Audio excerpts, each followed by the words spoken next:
Antarctica. It was once a green land full of dinosaurs, but now it's a frozen continent bigger than that of the US that doesn't belong to anyone. It isn't hard to find. Wherever you go, just go south until you get to the big icy thing at the south pole of our planet. It lies within the Antarctic Circle, and it's the largest single mass of ice on Earth. The continent is bigger than the US and even bigger than all of Europe. And still, Antarctica was officially discovered recently. Scientists hadn't known of its existence until 1820. After the discovery, it took another 2 decades to confirm it was a whole new continent, and a few more decades after that to decide on a name. In Antarctica, anti means the opposite. So Antarctica literally means the opposite of the Arctic. Now, even before scientists discovered the land, ancient Greeks already theorized that there must be a southern continent to balance out the Arctic in the north. Also, some scientists who studied Polynesian artwork and oral history believe that Polynesians found the continent over a millennia before the Europeans did. Anyways, today we all know of this icy land at the South Pole. Because of its location, there are just 2 seasons there, summer and winter, and both last 6 months. In summer, it's a bit warmer, and the continent exists in pure daylight. And in winter, it's dark all day long. 98% of Antarctica is ice. This continent alone stores 60% of the planet's fresh water. And yet, despite all those water reserves, Antarctica is the biggest desert in the world. By definition, a desert is an area with sparse vegetation and little snow or rain. Notice that plenty of sand isn't a necessary condition here, even though the continent does have some sand and even sand dunes.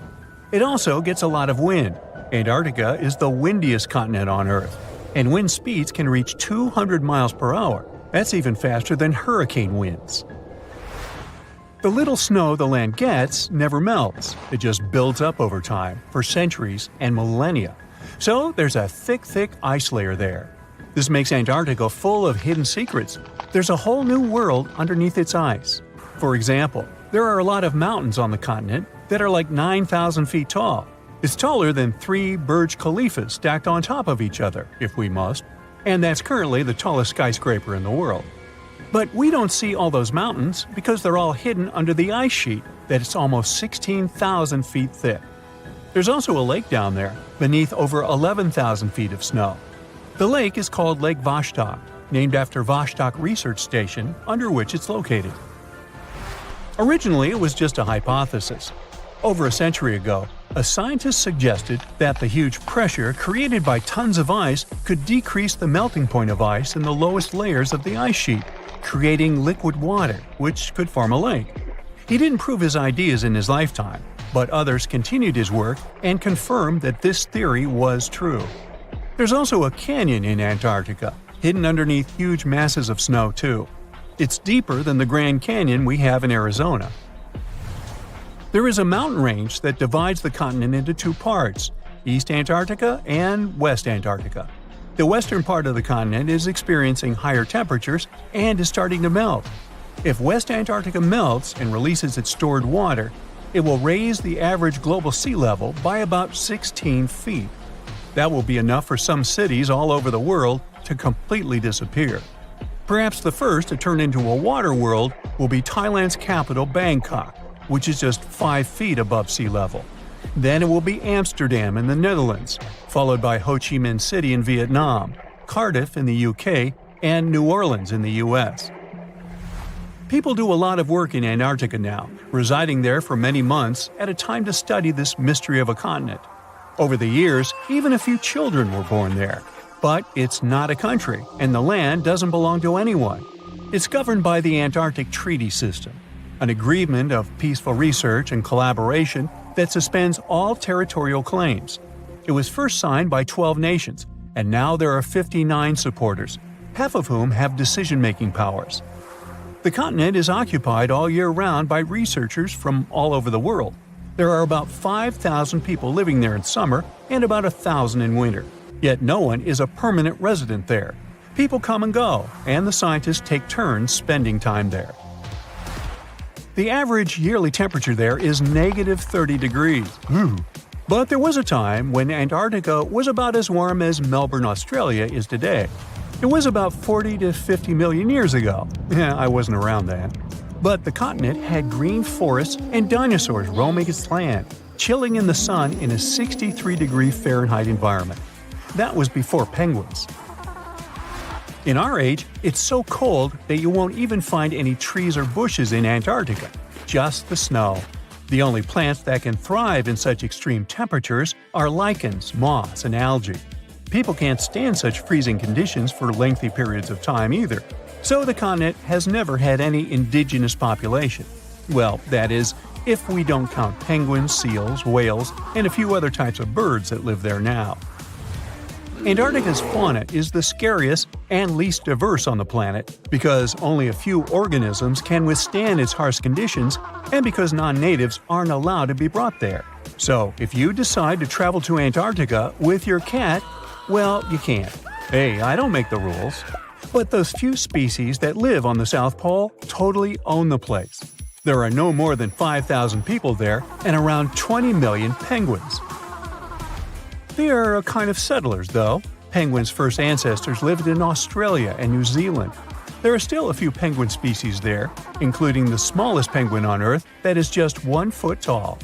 Still, most of the penguins migrated to Antarctica at some point, possibly because they were attracted by the greater food supply there. It's not the cold that made them like the land. It turns out, most penguins leave the continent when the summer ends. The only ones that stay there are male emperor penguins, and they do it to warm and protect eggs left by their mates.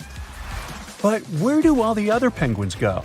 At first it was a big mystery even to scientists, but then they attached some tiny location devices to the legs of a few of these animals and figured it out. Penguins go to live in the southern oceans while it's too cold in Antarctica. None of them go ashore for half a year until they get back to the continent. When they come back, it's when those eggs, left for male penguins to nurture, start hatching, and so penguin families can be together when it happens. Penguins eat different fish, and the ocean is full of those despite its cold temperature. In some areas, water can reach below freezing temperatures because it's salty. But fish don't freeze there because they have antifreeze proteins in their bodies. Then there are also about 1 million seals in Antarctica. They like fish too, and they can hold their breath underwater for 2 hours. They see way better underwater than in the bright light of the day, and they also use their whiskers to locate food. Their breathing holes in the ice can freeze while seals are away, and they must use their teeth to make a new one.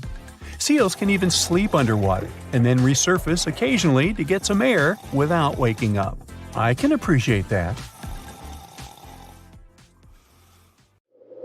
A vast expanse of white snow, freezing winds, lifeless landscapes, and weird, eerie signals seemingly coming from within Earth. These radio pulses occur in Antarctica, and no one can figure out what they are and where they're coming from. You see, scientists are running an experiment called Anita, short for Antarctica Impulsive Transient Antenna. Basically, it's a bunch of detectors strapped to giant balloons and floating way up above the South Pole. Their job is to detect extremely high-energy neutrinos. How do they spot them? Right at the moment when neutrinos come into contact with ice and produce an intense, short burst of radio waves. Now, neutrinos are these tiny, almost massless particles that don't have an electric charge. They're everywhere, and billions of them are flying through you every second, even while you're watching this video. Neutrinos come from all over the place, from the sun, exploding stars, deep space, even from under your feet. The sun pumps them out non-stop as it fuses hydrogen into helium. Stars that are going off blast out huge bursts of neutrinos during supernova explosions.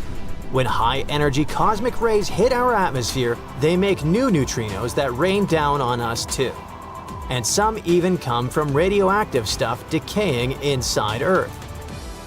The oldest neutrinos have been flying through the universe since the Big Bang, but they're practically invisible because they almost never react with anything. That's why scientists use unbelievable experiments like Anita to try and catch even a few of them.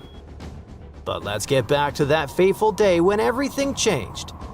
Normally, the radio signals produced by neutrinos, bounce off the ice and fly upward. That's where Anita can catch them.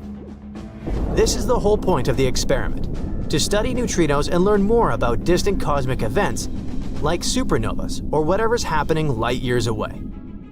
But then something really weird happened.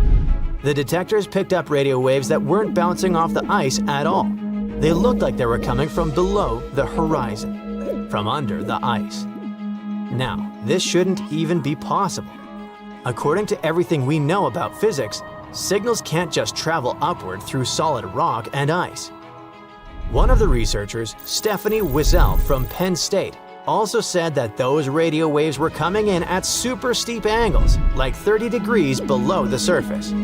The only way that could happen is if the signal had passed through thousands of miles of solid rock before hitting the detector. But if that were true, the rock would have completely absorbed it. So something just didn't add up. The team ran all the numbers and still got no clear answer. But for them, it was an interesting problem, since they didn't actually know what those anomalies were. What they did know was that they were probably not neutrinos. That's because if the team does detect a neutrino, that means it's traveled an insane distance without bumping into anything, possibly all the way from the edge of the observable universe. So, whatever Anita has picked up, it's not behaving like anything scientists have seen before. It might mean there's some totally new type of particle out there, or maybe something else is going on that we just don't understand yet.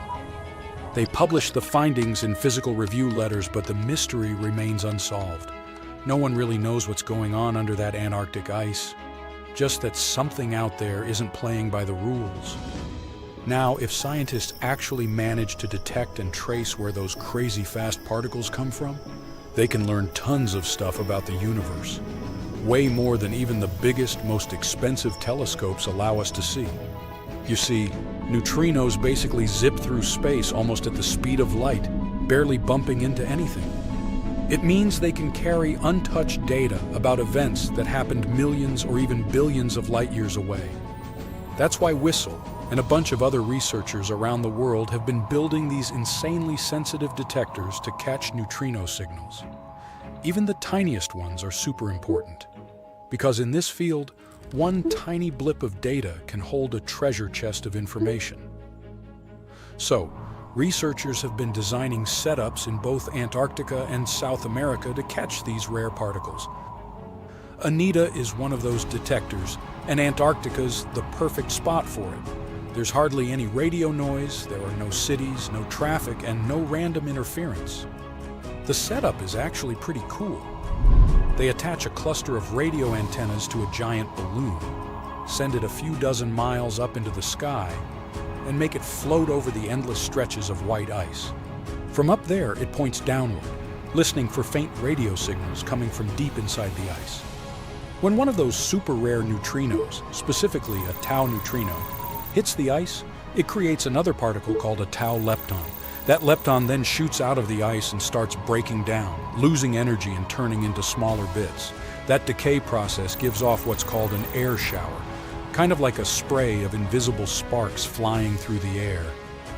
If we could actually see those air showers with our eyes, they'd look like someone waving a sparkler through the dark, bright streaks trailing behind as it moves.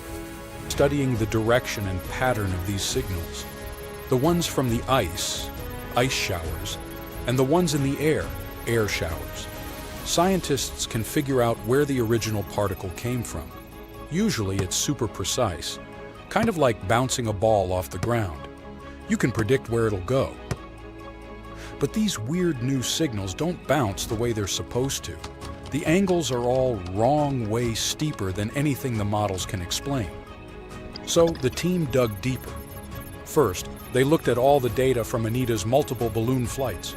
Then they compared it against tons of computer simulations of cosmic rays and neutrinos and filtered out all the usual background noise. They even cross-checked their results with other experiments like the ice cube detector, which is also located in Antarctica, and the Pierre Auger Observatory in Argentina. They wanted to see if anyone else had picked up similar upward-going air showers. And guess what? Things got even weirder. They found nothing. No other detectors had picked up anything that could explain what Anita had seen. That's why the researchers ended up calling the whole situation anomalous. It basically means, yeah, we have no idea what this is, but it sure isn't behaving like a neutrino. Whistle explained that the signals just didn't fit into the usual picture of how particles were supposed to act. Some people have floated ideas, like maybe it's some new kind of physics, or a hint of dark matter. Dark matter is basically that invisible stuff that keeps the universe from falling apart. It's everywhere. We just can't see it. Scientists have been trying to figure out what it actually is for almost a century, and it's still one of the biggest mysteries out there. Everything we can see, like stars, planets, people, dogs, makes up only about 5% of the universe, and dark matter makes up around 27%. The rest is something even stranger called dark energy. Scientists think dark matter is what gives galaxies their shape and holds everything together like cosmic glue. Without it, the universe would look totally different. It would be totally amazing to find out that this theory is true. But since IceCube and Auger haven't caught the same thing, that really limits the possibilities. Penn State has been in the neutrino detecting game for almost a decade now, building detectors and analyzing all kinds of cosmic signals. And the team is already working on their next big project, a brand new detector called Puel. It's going to be bigger, more sensitive, and way better at spotting those elusive neutrino signals. For now, this remains just one of those long-running cosmic mysteries that keep scientists awake at night. But the team is optimistic. When Pueo goes up, it'll have better sensors, which means if there really are more of these anomalies out there, this time they'll catch them. And maybe then we'll finally figure out what's behind them. Ice piracy is like Pirates of the Caribbean, but you gotta swap those tropical seas for icy, freezing waters. And the captain here isn't Jack Sparrow, but a massive glacier in Antarctica. Meet the Kohler East Glacier. Its calm, sparkling surface might look innocent, but don't be mistaken, it is a pirate, and a pretty skilled one too. Instead of gold, it's been stealing ice from its neighbors at record speed, and scientists can't believe what they're seeing. So, what exactly is ice piracy? Arr! This is a strange kind of glacier movement, where one glacier starts taking ice from another nearby. Instead of minding its own business and slowly sliding toward the sea, it suddenly changes course and begins pulling ice that used to belong to its neighbor. The pirate glacier speeds up, the victim slows down. The problem is that the balance of ice in the region might get completely thrown off. This isn't brand new information though. Scientists have known about this quirky behavior for quite a while. But they used to think that this process took hundreds, maybe even thousands of years. Now, something really strange is happening in Antarctica. We're seeing, for the first time ever, a glacier pirate in action, and it's moving much faster than anyone expected. It all started when researchers from the University of Leeds began looking at satellite images taken between 2005 and 2022. They wanted to analyze the rates of flow from 8 ice streams in West Antarctica. And yes, glaciers do move. Think of them as huge piles of snow that have turned into solid ice over time. This ice slowly changes shape, shifts, and moves. That's why glaciers are often called rivers of ice, because they flow, for real. Gravity is what makes it happen. The ice slowly slides and deforms under its own weight, thanks to the pull of gravity.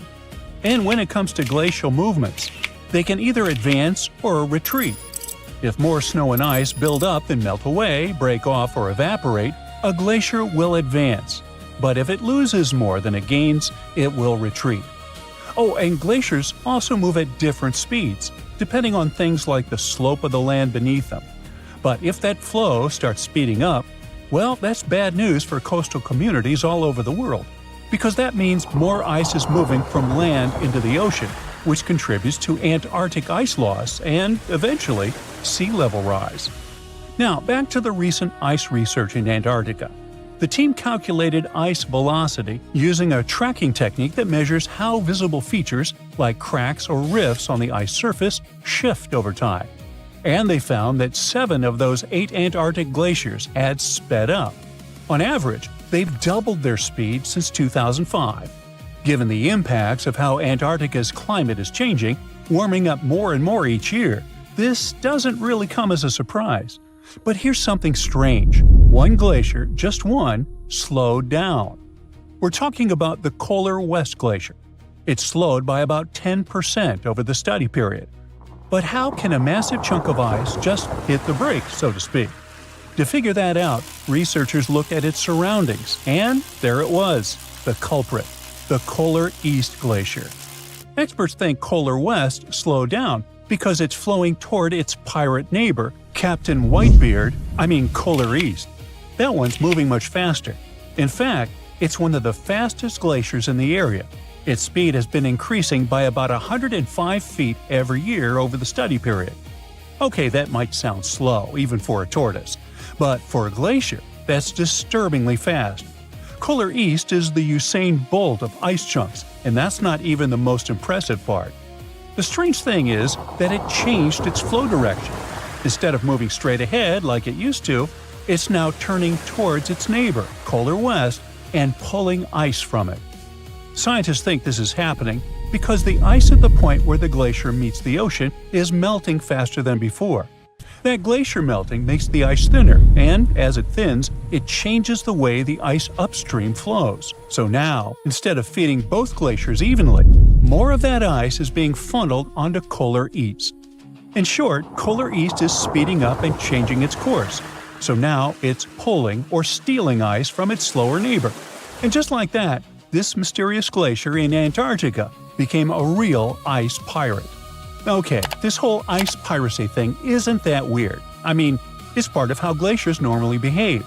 Slow, dramatic, and occasionally a little mischievous. What really blows scientists' minds is how fast it's happening. They used to think this was a super slow process, something that would take hundreds or even thousands of years. But this one is taking place in just 18 years. And this is a huge satellite discovery in Antarctica. I mean, scientists were only able to spot it thanks to the Copernicus Sentinel-1 mission, a pair of European satellites that use radar to keep an eye on Earth's surface. They can track changes in ice, land, and ocean with incredible precision and coverage, making them perfect for studying how the polar regions are changing. Because here's the thing, keeping an eye on the coldest parts of our planet is becoming essential for our future.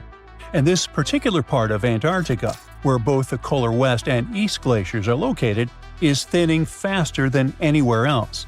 Its glaciers are retreating at record speed. The grounding line, the point where the glacier stops resting on land and starts floating on the sea, is moving backward. When that happens, the ice sheet slides into the ocean even faster.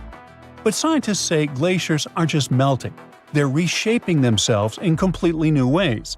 And that's exactly what's happening with the Kohler East Glacier. Seeing a pirate glacier in action firsthand has once again changed how scientists look at things. The new data on ice piracy shows something they've never seen before. Glaciers and floating ice shelves are interacting in new and surprising ways. So, more and more, experts need to rethink how these icy giants behave as the world warms up. And that's a big deal, because they play a significant role in how fast sea levels rise this century. In fact, Antarctica's glaciers are one of the biggest reasons our oceans are swelling. The continent is losing about 135 billion tons of ice every year. That's like dumping tens of billions of Olympic-sized pools of water into the ocean annually. If all of its ice melted, sea levels would rise by about 190 feet. That kind of rise would flood much of Florida and huge areas of the Netherlands and Bangladesh, for example. Many small island nations would completely vanish beneath the waves. Now, you might be asking yourself, what's hiding beneath all of Antarctica's ice? Well, it might look flat from above, but underneath that mile-thick layer of ice lies a whole landscape of steep mountains and deep valleys, crossed by winding rivers. Those hidden rivers could play a crucial role in how the ice sheet reacts to all this unusual warmth.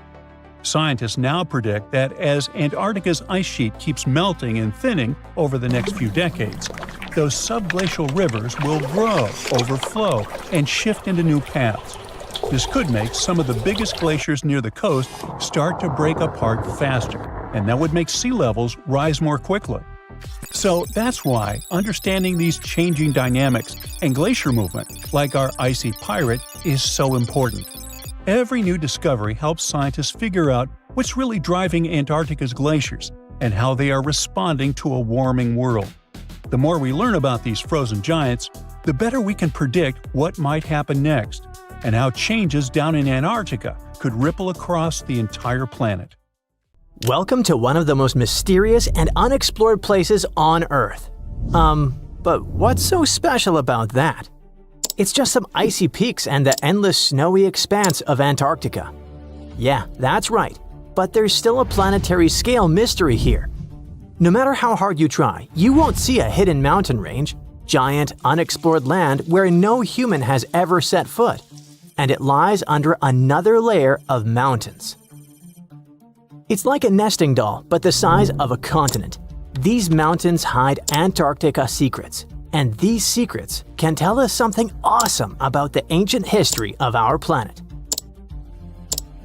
This gigantic unexplored territory in Antarctica is called the Gamburtsev subglacial mountains. And the layer of ice above keeps this place untouched by nature and people. It's like a land inside another land, and it hides more than just mountains. There are valleys, hills, and plains. The whole area is similar to the European Alps, but unfortunately, we can't enjoy the view. Those mountains were first discovered in 1958 using seismological instruments. More than half a century has passed since then, and this place still remains one of the most poorly studied tectonic objects on Earth. Why? Because it's ice. A lot of ice. Who knows? Maybe there are some unknown ancient artifacts lying there. What if they're hiding a secret city or spaceships? It's unlikely, of course, but it would still be interesting to look there. Think about it. Hundreds or even thousands of miles of land that have remained unchanged for hundreds of millions of years. Even if no new species of animals or remains of an ancient civilization are there, this place still has a history. The history of the formation of continents on our planet. And scientists have already figured out some of this story. The mountains buried in Antarctica were originally like ordinary mountains, but as a result of a planetary scale event, they just… Wait a minute. Have you ever wondered how mountain ranges are formed? We see them in real life, in movies, in photos on the internet. We climb them. But how did they appear?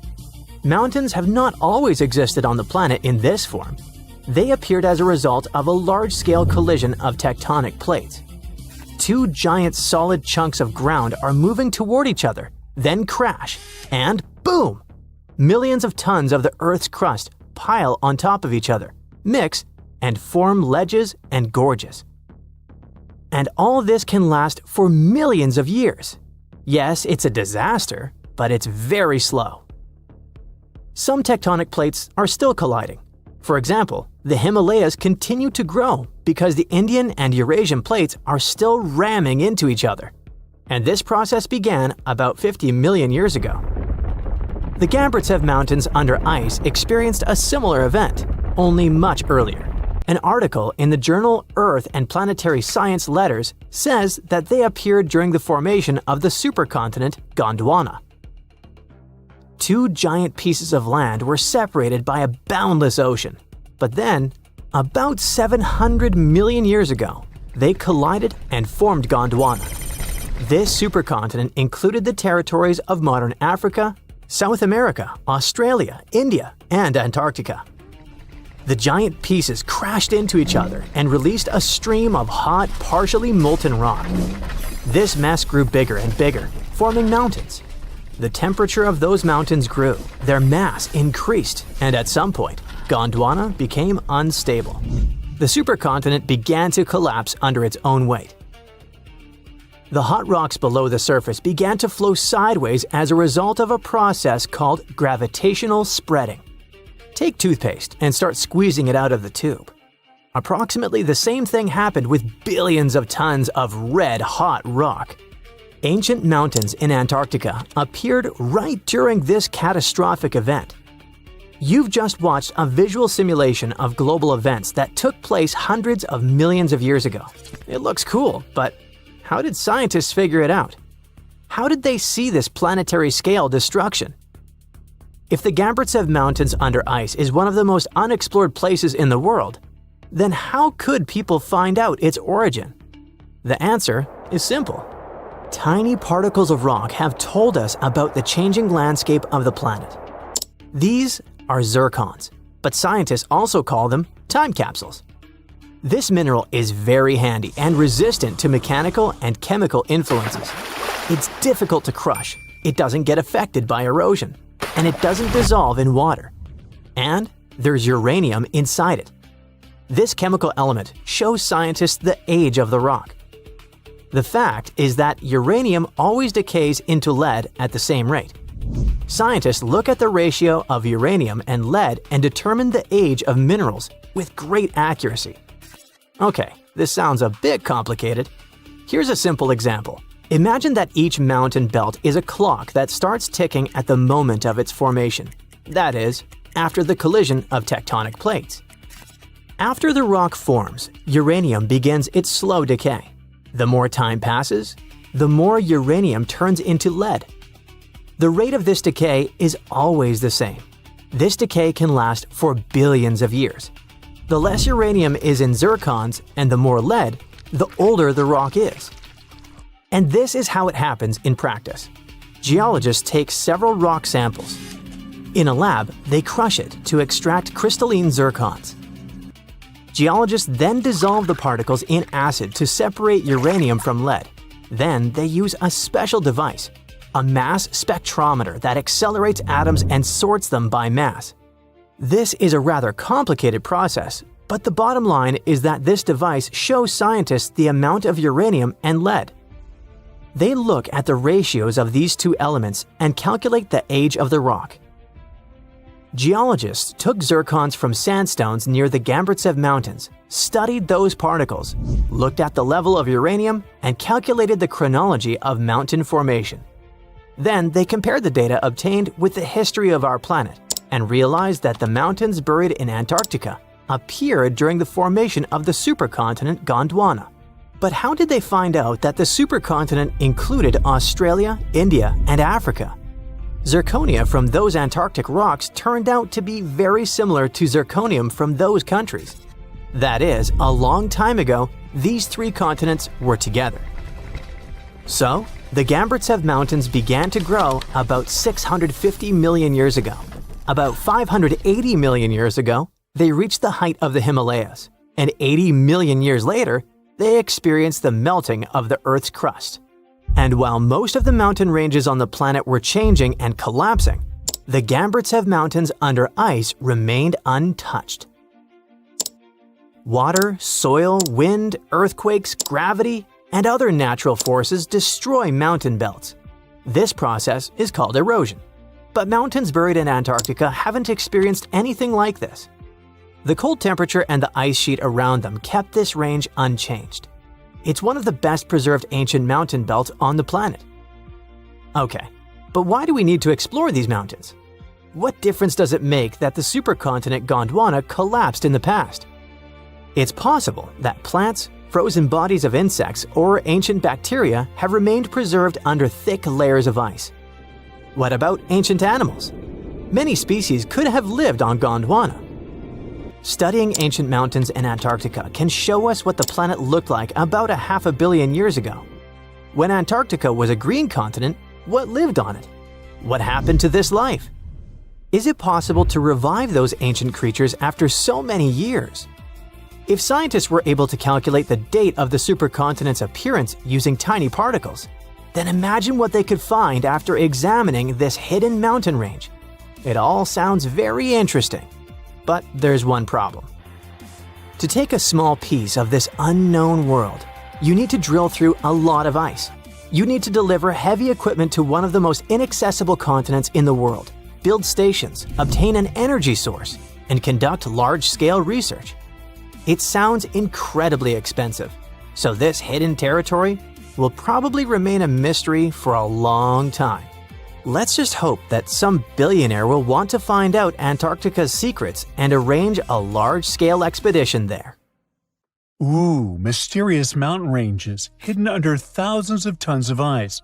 Bizarre transparent creatures with see-through skin, singing snow plains. Antarctica has its own terrifying secrets.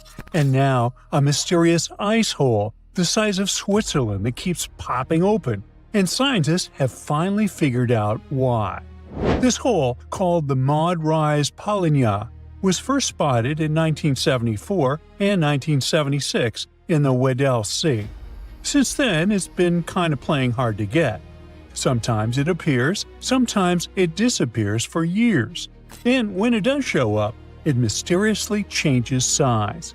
For decades, researchers were trying to figure out what makes it form. Then, in 2016 and 2017, the polynya went absolutely massive, more than 30,000 square miles. The hole stuck around for several weeks during winters. It was the first time since the 1970s that the Weddell Sea had such a huge, long-lasting polynya. Here's the deal with Antarctic sea ice. In summer, the ice is at its smallest, around 1 million square miles. Yeah, that's considered small.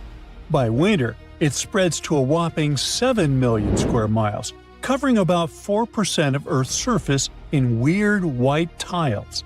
Most of this ice grows during the weeks-long polar night on the floating ice shelves around the continent. These holes in the ice, called polynyas, usually form when strong winds from inland push the ice tiles apart. That same cold wind also freezes more seawater inside the hole, adding extra chunks to the ice sheet.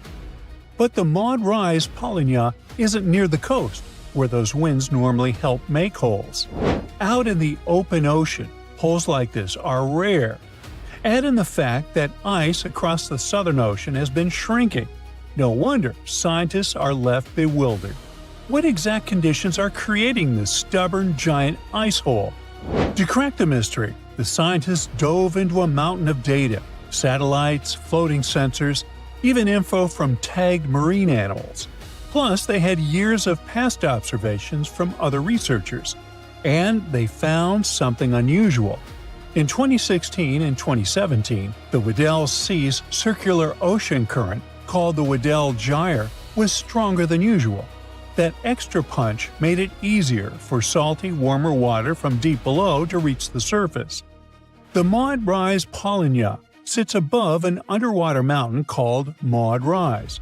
During those big polynya years, the stronger current caused salt to gather around this submerged peak. On the surface, the wind whipped over the ice, creating a corkscrew effect. It literally pulled that salty water up from below. The extra salt lowered the freezing point of the surface water, allowing the Maud Rise polynya to form and stick around. Polynyas are really important for the planet. The dense salty water formed in these holes can travel huge distances, spreading across the global ocean and affecting climates everywhere. But these magnificent holes aren't the only cool and mysterious phenomena Antarctica is famous for. How about underground lakes? Or shall I say under-ice lakes? Because there are entire lakes hidden under Antarctica's thick ice.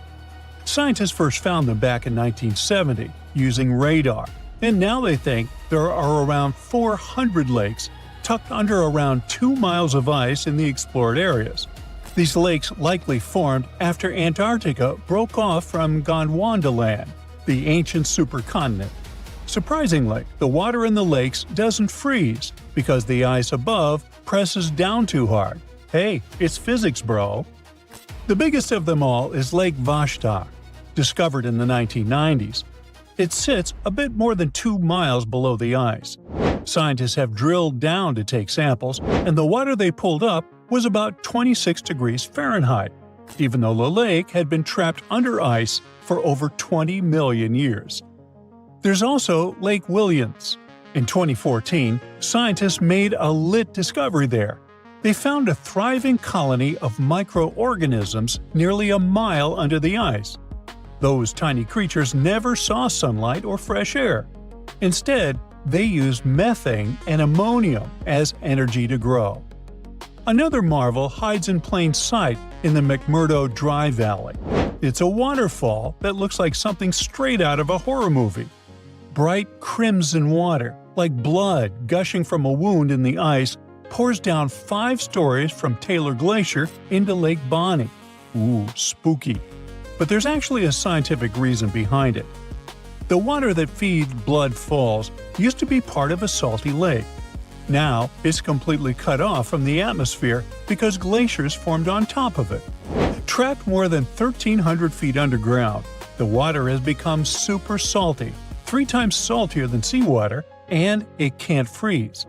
This underground water is also packed with iron and completely lacks oxygen in sunlight. When it slowly seeps through a crack in the glacier and hits the open air, the iron oxidizes, basically rusts, and turns the water that eerie dark red. With such creepy landscapes, Antarctica might look like a frozen wasteland, freezing cold, almost no rain, and winds that could knock you off your feet. The coldest Earth's temperatures ever was recorded there, minus 128.6 degrees Fahrenheit. And still, Antarctica is actually home to some seriously bizarre wildlife. For the longest time, scientists thought nothing could survive under all that ice. Turns out, they were very wrong. There are all sorts of creatures that have adapted to the brutal environment. Tiny microbes, crustaceans, colossal squid, and spiders so big their legs could cover a dinner plate. Giant worms with shiny golden bristles and huge sharp-toothed jaws also lurk under the ice. And then there's the ice fish, a completely see-through fish with huge eyes and organs you can literally see through its skin. These fish have built-in antifreeze proteins to survive the freezing waters, and they can't live anywhere warmer. Even stranger, they don't have hemoglobin, the protein that makes our blood red. In other words, they survive without the stuff that literally keeps most animals alive. But Antarctica wasn't always the frozen desert we know today. Millions of years ago, before the Ice Age, it was actually warm, lush, and full of life, maybe even home to ancient civilizations. Hard to imagine, huh? Scientists figured this out after finding fossilized wood, tropical tree remains, and leaf impressions, all pointing to the existence of rainforests. On top of that, they've uncovered fossils of marine animals, birds, and dinosaurs from the Cretaceous period. Even tiny creatures left their mark. Fossilized beetle wings from 14 to 20 million years ago, single-cell fossils, and, astonishingly, 50-million-year-old sperm cells preserved in the egg case of an extinct worm. So now, it probably won't shock you when I tell you that beneath Antarctica's thick ice sheets, there's a massive hidden mountain range. The Gamburtsev Mountains stretch for 745 miles and rise to almost 10,000 feet, about the third the height of Mount Everest. And all this is buried under between 6,500 to 13,100 feet of ice. The mountains were discovered in 1958. Scientists noted a thin patch of ice and some weird gravity readings while crossing the continent. Even though no one has ever seen those mountains directly, researchers use radar to map their shape and gravitational and magnetic readings to study them all the way to their base. Perhaps the craziest part is that the Gamburtsevs are around 1 billion years old. So, in theory, they should have eroded away long ago. How they're still standing is a mystery. Most scientists think a frozen mantle beneath the ice might be protecting them from erosion, keeping this ancient range intact. And finally, Antarctica has its own soundtrack. The Ross Ice Shelf, the continent's largest ice shelf, is several hundred feet thick and spreads over 193,000 square miles, roughly the size of France. And scientists have recently discovered that this massive ice slab actually sings. The eerie melody comes from wind blowing over snow dunes, which creates vibrations in the ice and a nearly continuous seismic hum. You can't hear it with your ears, but seismic sensors pick up the mournful tune. In fact, it was discovered by accident. Scientists just installed special sensors to monitor other ice behaviors. Now, even cooler, the song changes depending on what's happening on the ice. Melting, storms, and shifting snow all tweak the vibrations. Researchers are now using this haunting melody as a kind of early warning system. They listen to it in real time to track the ice shelf stability and potential collapse. Giant vase-like sponges, otherworldly jellyfish, segmented worms covered with bristles, and large octopuses are the newest Antarctica discovery. Scientists found them after a giant iceberg had broken away, and it turned out to be a treasury of ancient life under ice. In January 2025, a huge iceberg the size of Chicago, called A84, broke off from Antarctica's George VI ice shelf, which is a large ice shelf about 280 miles long, 12 to 43 miles wide, and around 820 feet thick. In the summer, which lasts from November to late February, the ice shelf melts at the surface, and meltwater ribbon lakes form. They're elongated and ribbon-like. That's how they got their name. Anyway, when the iceberg floated away, it left part of the ocean floor wide open, and it was a spot no one had ever seen before. Scientists on the research ship Falkor 2 were nearby in the Bellingshausen Sea. As soon as they heard about the iceberg, they immediately changed their plans. They understood that it was a super rare chance to check out something unknown and amazing, like lifting a rock in the forest to see what's hiding underneath. The researchers used an underwater robot named Sebastian and explored the deep sea for 8 days. They went as deep as over 4,200 feet. Down there, they found a hidden ecosystem. There were big corals and sponges literally packed with sea animals. A whole world under the ice. The researchers thought they'd find some life down there, but they didn't expect to see so much. And this underwater ancient life wasn't just surviving, it had been thriving in that harsh, icy place for a really long time. Anemones that looked like fluffy little trees, sea spiders, ice fish, octopuses. The research was live streamed to scientists from all over the world, and those live streams are actually in open access. The coolest thing was that some discovered creatures seemed to be new species. Yes, there are probably new species in Antarctica in 2025, and some might only live in this region. That's because Antarctica isn't just really far away. It's been cut off from the rest of the world for millions of years. The Antarctic circumpolar current surrounds it, like a big water moat surrounding a castle. But even if it turns out that those species are not new, the scientists have still found snails, worms with bristles, crustaceans, like tiny crabs and shrimp, and a species of the phantom jellyfish. Those are super rare and look otherworldly. Their official name is too complicated, so let's just call them the giant phantom jelly. This jellyfish is huge. Its bell, the round umbrella part on top, can be more than 3 feet wide. It has 4 long arms that trail behind it. Each one as long as 33 feet, about as long as a school bus. Scientists first caught one way back in 1899, but it took them 60 years to realize it was a totally new kind of jellyfish. The phantom jellyfish has a see-through purplish body that looks kind of ghostly. Instead of normal jellyfish tentacles, it has these ribbon-like arms that help it catch food and pull it into its mouth right in the middle. Even though jellyfish don't have brains like we do, researchers watching the giant phantom jelly noticed something surprising. The otherworldly creature seemed to move its arms very carefully and with control, especially when swimming through tight spaces on the seafloor. It looked like it was being very cautious and deliberate. Ugh, creepy. Another sentient being? Jellyfish have a simple nerve net instead of a brain, which helps them sense the world around them. But the way this phantom jelly moved made scientists think it might be smarter or more coordinated than other jellyfish. Studying it can help scientists learn how animals without brains still manage to explore and survive in tricky places underwater. Another cool find was little worms called bristleworms. Scientists call them polychaetes. But let's stick with bristleworms because it kinda sounds fun. Lots of different kinds of them live in super cold, deep parts of the ocean.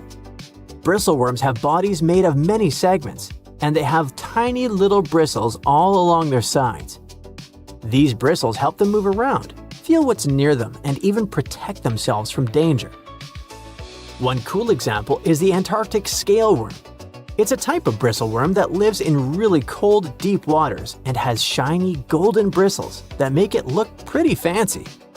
During Antarctic deep-sea exploration, the team also found giant sponges shaped like vases. Usually, sponges grow very slowly.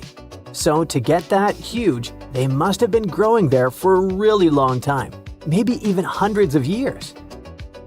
Their size shows that the deep-sea animals living around them didn't just move in recently. Those sea creatures have been there for decades and managed to form thriving communities under the ice. So, it really was ancient life hiding under all that ice. And that surprised scientists a lot. In older studies, people used to drop cameras through holes in the ice or visit iceberg areas long after the ice had broken off to explore hidden ecosystems. Back then, they mostly saw bare, empty seafloor with just a few living things. But this time, the team arrived just weeks after the giant iceberg broke away, and they got to see what was hiding right underneath it. The first 9 miles behind the ice shelf can hide rich and busy ecosystems. The area is dark, cold, and hidden for ages, and still, all kinds of creatures live there. This shows that life can survive in places that seem too harsh or frozen for anything to live. On the other hand, finding all this life down there isn't super surprising. Lots of animals live in dark, cold places underwater, so it makes sense that they'd be under the ice shelf too. The ice kind of hides them and keeps them safe from anything going on above. But what's weird is how many different kinds of creatures live there, even though it used to be a really closed-off space. It actually looks a lot like the seabed in parts of Antarctica that don't have ice on top. How can that be? Usually, tiny plants called phytoplankton grow near the surface where sunlight hits. Little shrimp-like animals called krill eat those plants at night. When krill get full, they sink down and bring food and nutrients to the ocean floor. Even their waste helps feed the deep-sea creatures. But if there's a huge ice cap above, sunlight can't get through, so no plants can grow there and no krill bring food down that way. Scientists thought this would mean less food and fewer animals down there, but they found a lot of life anyway. Turns out, food and nutrients probably sneak in under the ice, carried by underwater currents, kind of like rivers flowing under the ocean. Scientists found some animals that lived a long time, so it looks like those currents, which mostly come from melting glacier water, bring enough food to keep the ecosystem healthy and full of life. No one really knows what's going to happen to all that deep-sea life now that the iceberg has floated away. Those creatures have lived under the thick ice for who knows how long, in super stable, pitch-black conditions. Obviously, they're not exactly fans of change, so losing that icy roof might totally mess with their whole setup. One of the scientists mentioned that the ice shelf the iceberg came from has been creeping backward, like 25 miles over the last 50 years. That's a part of a bigger pattern. Antarctica's ice is melting faster and faster, which pushes sea levels up around the world. That's why this Antarctica discovery matters. The team's trying to figure out not just what's happening now, but how this hidden ecosystem fits into the bigger picture. If we can understand how this place is changing over decades or even centuries, maybe we can predict what's coming next. And it's pretty amazing that breaking ice can tell us so much, right? See how the Antarctic Peninsula looks just like South America, but upside down? This isn't just a coincidence. It's the ghost of a 30-million-year-old breakup. These continents were once connected, But their divorce gave birth to an ocean current so powerful, it was capable of completely freezing Antarctica and shaping its landscape. Here's how it went down. Tectonic plates pulled a sneaky move and cracked open a ridiculously narrow passage in the ocean, about only 500 miles wide, forcing 4.5 trillion cubic feet of water to flow inside this geological straw. This was the birth of an ocean current stronger than the Amazon River.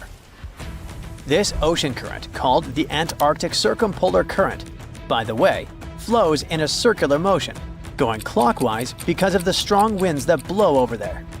This circular motion around Antarctica caused erosion, shaping the landmass of the continent into a circle, except for that stubborn peninsula, which is being slowly dragged east like a kid refusing to leave a playground. Wait, South America and Antarctica used to be one? Yep, a long time ago. South America, Australia, and Antarctica were all part of a supercontinent called Gondwana, which also included Africa at some point. Back then, South America and Antarctica used to be basically joined at the hip by a land bridge called the Antarctic Land Bridge, which just so happened to be a lush green forest and also a great dinosaur highway. Yeah, you heard it right. Dinosaurs. A 95-million-year-old dino, whose name I can't pronounce, sorry, was discovered in Australia, and scientists found out it had actually been a distant cousin of Argentina's Sarmientosaurus. Same jaw, same chisel teeth, same everything. These guys were like identical twins, separated by an ocean. How? Because back then, Antarctica wasn't a frozen wasteland. It was a temperate rainforest, like Oregon, making it a pretty nice travel route for a dino family. But the land bridge wasn't just for dinosaurs. About 40 million years ago, the ancestors of Australia's marsupials waddled to the land down under all the way from South America, taking the Antarctica route, another proof that these continents used to be connected. Things remained somewhat peaceful for the dinos and the marsupials until Earth's ground started moving. This is what a German scientist called the continental drift theory, back in 1912. Our German friend here basically looked at the coast of South America and went, "Hey, this looks like it could fit into the coast of Africa." Like a scientific Sherlock Holmes, he noticed what others had overlooked for centuries. The continents were clearly pieces of a larger puzzle. And he was right. Here's the deal. Planet Earth is made of many layers of rocks and metals, like a cosmic onion. The outermost layer, the lithosphere, is divided into pretty solid tectonic plates that move atop a layer of softer, somewhat molten rocks, like slippery ice.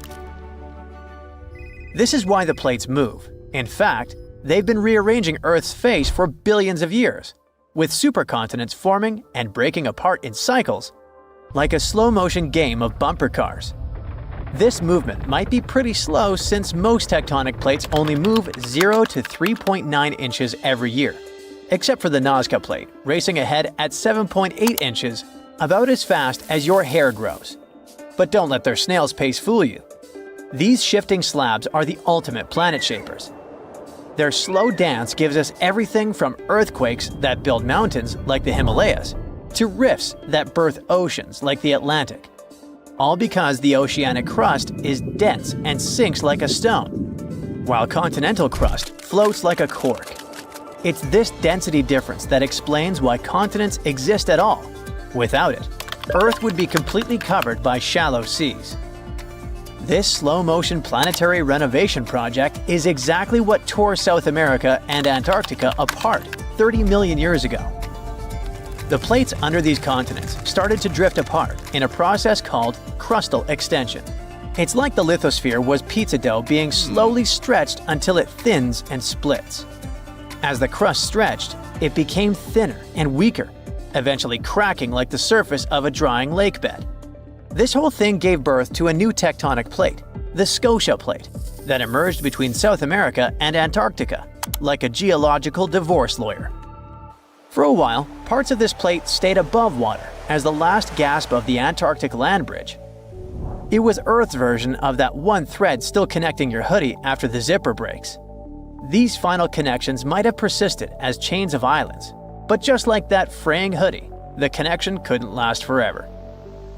Eventually, this small but mighty plate became the final nail in the coffin of the land bridge connecting the two continents. Just like all the tectonic plates, this one was also on the move. As it expanded eastward, it opened a new passage of water called the Drake Passage, slowly covering the Antarctic land bridge with ocean water.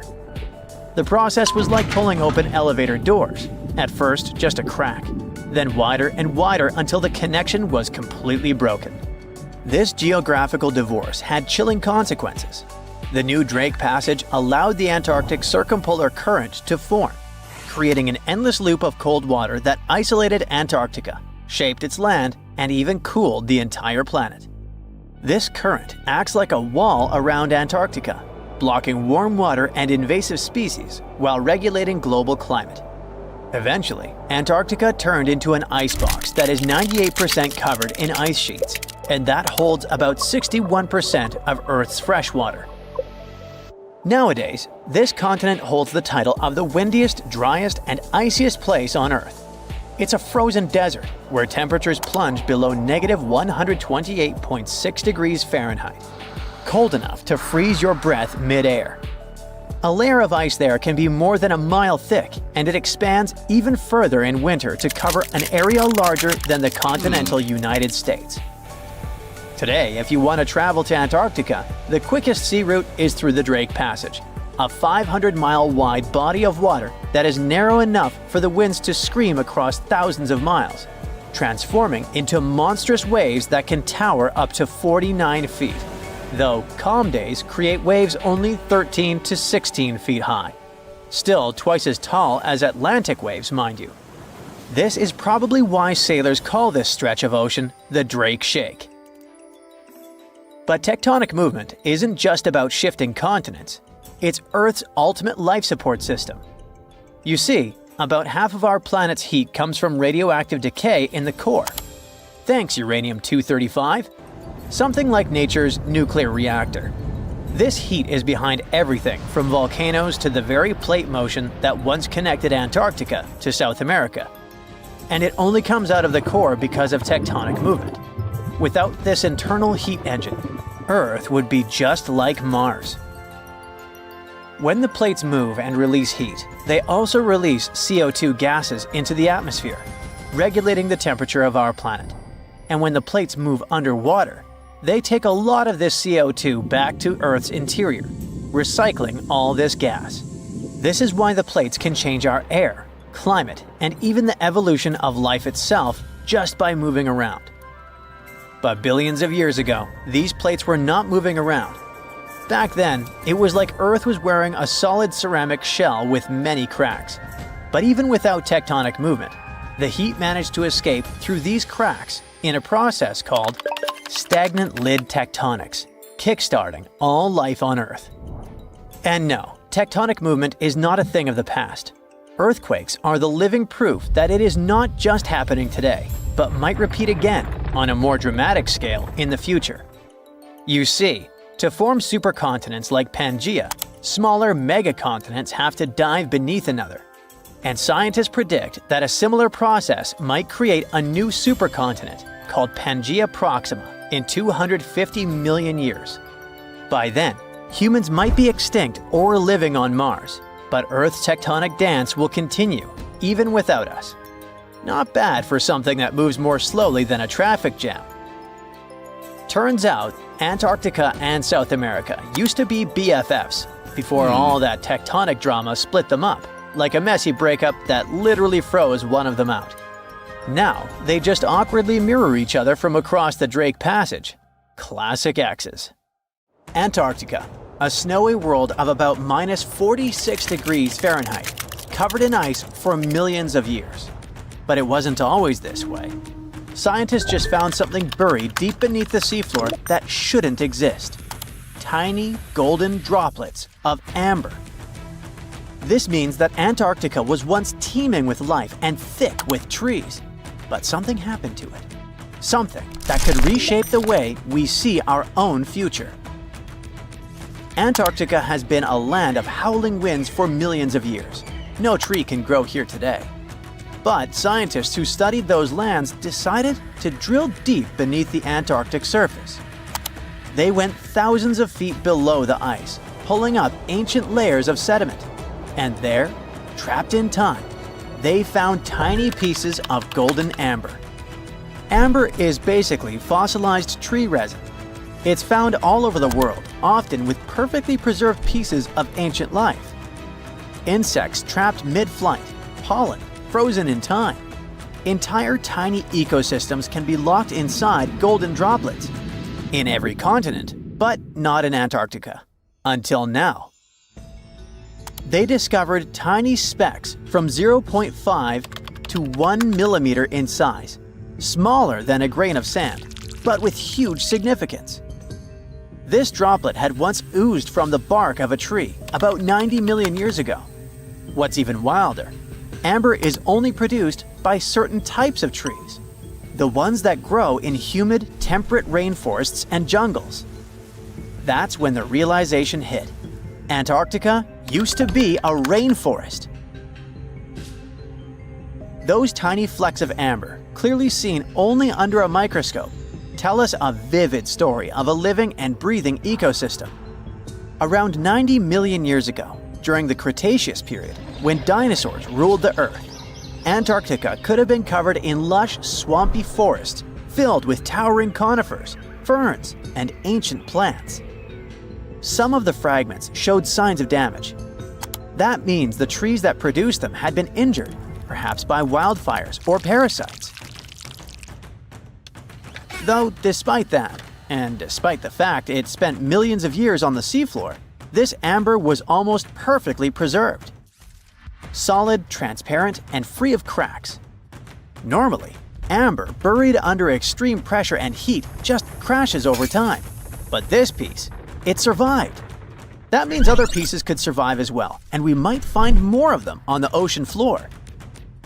But this wasn't the first sign that Antarctica had once been a different place entirely. It started in 2017. A team of scientists drilled deep into the seabed near Pine Island Glacier on Antarctica's west coast. They pulled up sediment cores, long cylindrical samples of Earth that had been buried for millions of years.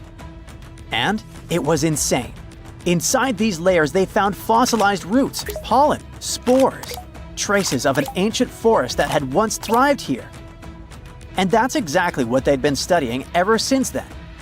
In order not to damage anything, they had to spend years of hard work, breaking down the sediment into thousands of tiny pieces and scanning them all under fluorescent microscopes.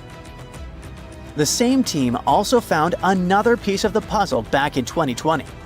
They found more sedimentary samples from the ocean floor that pointed to a land of dense trees, rivers, and wetlands. A world that looked more like the Pacific Northwest or New Zealand. But why was Antarctica so warm back then? Well, that's all because of the atmosphere. 90 million years ago, Earth's carbon dioxide levels were terrifyingly high. It was literally one of the warmest periods in history, with temperatures soaring even at the poles. Think about it. Antarctica had no ice caps. Instead, it could have had buzzing insects and maybe even dinosaurs wandering through its forests. But in order to learn what happened to them, the team has to find more evidence. Antarctica really is a place full of mysteries. It's hard to study because it's covered in snow and ice so much that we don't even know its true shape and size. Some parts of the ice sheet are over 3 miles thick, half the depth of the Mariana Trench, the deepest trench on Earth. Luckily, snow has a great quality. It can freeze things in time perfectly. Layer by layer, year after year, it buries nature's past like a time capsule. Luckily, snow has a great quality. It can freeze things in time perfectly. Layer by layer, year after year, it buries nature's past like a time capsule. At first, fresh snow is soft and shifts easily in the wind, full of air. But as more snow piles on top, it compresses, squeezing out the air pockets and hardening into dense ice. This freezing pressure locks everything inside. It traps ancient plants, animals, and even entire landscapes. And they literally get frozen in time. because the extreme cold slows down decay. It stops bacteria growth, preventing rot and keeping things almost perfectly intact for thousands, sometimes even millions of years. That's exactly what's going on in Antarctica. Scientists have to literally scan it all the way down this snow in order to find what this place looked like millions of years ago. What they found is an entire lost world buried under miles of ice. It was beneath the thickest ice of East Antarctica, near the Aurora and Schmidt subglacial basins. The weight of the ice has been so immense for so long that it actually protected the land from erosion. Scientists call it the ghost of Antarctica's landscape, and it's nothing like the smooth, flat wasteland seen from above. They found rivers that once flowed freely, now frozen in place, valleys carved by water, even 3 massive, sharply peaked hills. But what are they? To understand that, we need to go even further back in time, to the era when Antarctica was still part of a lost supercontinent. Hundreds of millions of years ago, the land we now call Antarctica was part of Gondwana, an enormous supercontinent that included South America, Africa, India, Australia, and Antarctica all fused together. But as Earth's tectonic plates slowly drifted apart, Gondwana broke into pieces. Antarctica was ripped apart, its land stretched and fractured. The massive ice sheets that formed later covered these broken landmasses, preserving them like frozen fossils. As the ice shifted and melted over time, valleys formed, and ancient rivers likely carried water toward a coast that was hundreds of miles away from where it is now. But that's not the only thing Antarctica has hidden. If you stripped away the ice, you wouldn't see a smooth, empty continent. You'd see a super dramatic landscape, towering mountains, deep valleys, even fiery volcanoes. In West Antarctica, at least 138 volcanoes are buried under the ice. One of them, Mount Erebus, is still active. And inside, it has warm volcanic caves where you could walk in a t-shirt. Oh, and if it wasn't weird enough, Erebus is also spewing out gold. Yep, the actual tiny specks of gold from deep within the Earth. Scientists believe this happens because magma, the superheated semi-molten rock beneath the Earth's surface, carries liquid gold with it as it rises. Every single day, Erebus releases about 0.2 pounds of it. That's worth around $6,000 per day. In a year, that adds up to 64 pounds, or more than $2 million, floating into the sky. Unfortunately, before we grab shovels, we gotta remember that those are just microscopic particles. They're often smaller than 60 micrometers, thinner than a human hair. Not even mentioning that they're scattered around up to 620 miles away from the volcano itself. Finding them is nearly impossible. But that just shows that even in such a harsh place that looks just like a white desert, there are still many fascinating mysteries to discover. For example, somehow, life still clings there. In 2017, scientists drilled deep beneath the ice of the Ross Ice Shelf looking for water. But they found something fantastic instead. A river hidden beneath 1,640 feet of ice, running through the dark. And inside it, hundreds of tiny shrimp-like creatures. They swarmed around the camera, blocking the lens, welcoming the scientists. In deep caves beneath the ice, DNA evidence has also shown traces of moss, algae, and possibly even unknown tiny animals. So, turns out, even in one of the harshest places on Earth, life finds a way. And who knows what else we'll discover in the South Pole?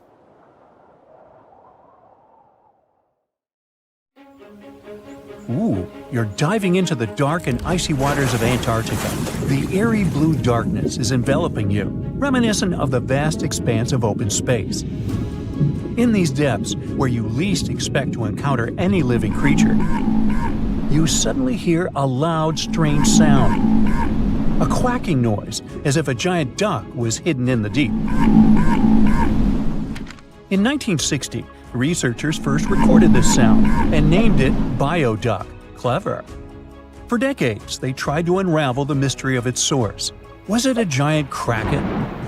An extraterrestrial spaceship that had crashed into the ocean? A mysterious sea monster? Or perhaps an enormous duck? There were many versions, one more bizarre than the other.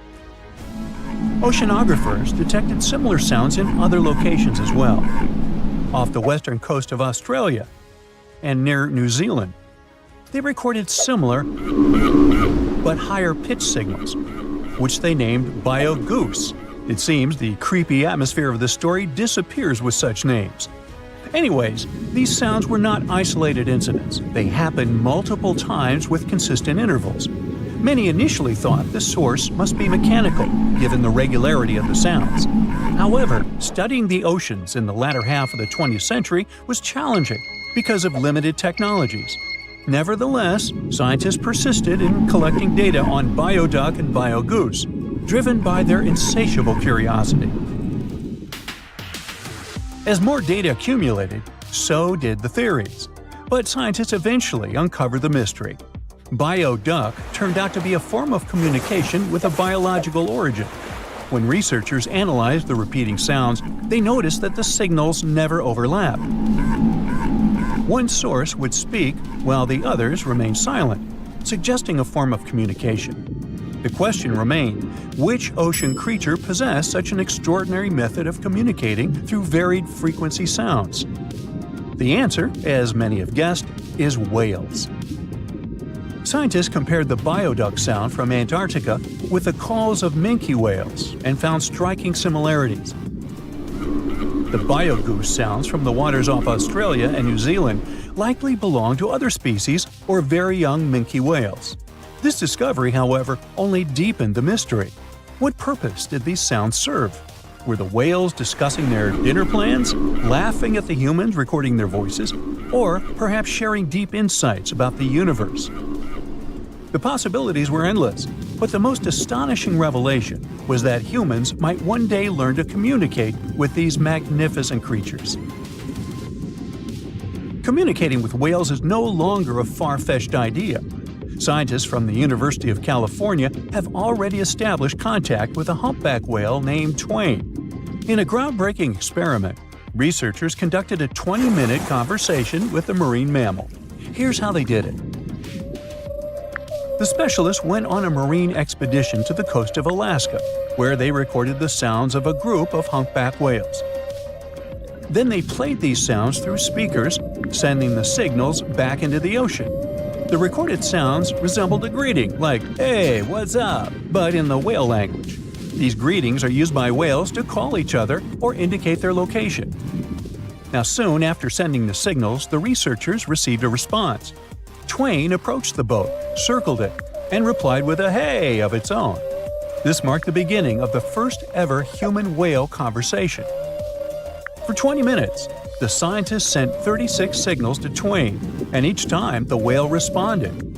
Moreover, it waited for time intervals before answering.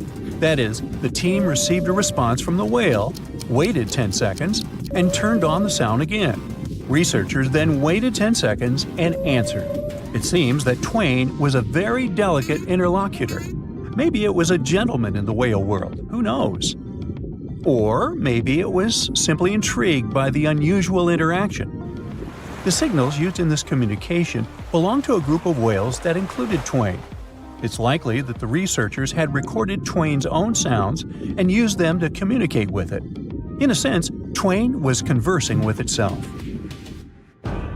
Now let's continue our journey and venture into the deepest oceanic trench on Earth, the Mariana Trench. A quick reminder, the Mariana Trench is a colossal chasm in the ocean floor, stretching over 1,500 miles south of Japan and reaching a depth of nearly 36,000 feet at its deepest point. To put that into perspective, the height of the Burj Khalifa, the world's tallest building, is like 1/10 of the Mariana Trench's depth. Now imagine this. In this deep, dark abyss, scientists recorded a strange sound.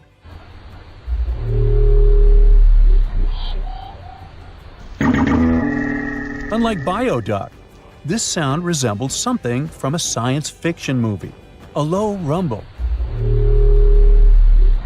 followed by a metallic ping, reminiscent of the sounds made by spaceships in sci-fi movies. Researchers named this mysterious phenomenon biotwang noises.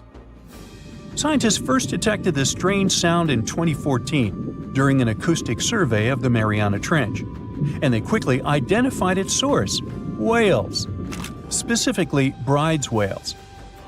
Using artificial intelligence, researchers analyzed around 200,000 hours of audio recordings from the ocean and found matches with a group of Bride's whales. Like other animals, these whales use sounds as a form of communication. Now, did you know what else was found at the bottom of the Mariana Trench? A plastic bottle. It's unlikely it was done by a kraken or a whale or some type of monster. Everything is simpler here. The bottle ended up there because of a human. But that's a topic for another video. Okay, let's deal with one more sound. No whales this time, just a mysterious sound in the loneliest place on Earth. This place is called Point Nemo, and that's why it's so lonely. Located in the South Pacific Ocean, Point Nemo is the most remote spot from any land. The nearest island is 1,450 nautical miles away. It's about the same long distance from land in all other directions.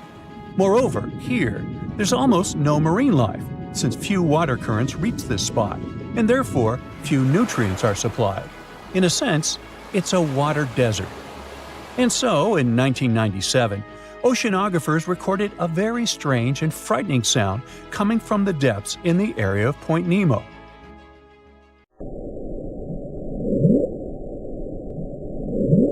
It was something gigantic and scary. People called it the bloop.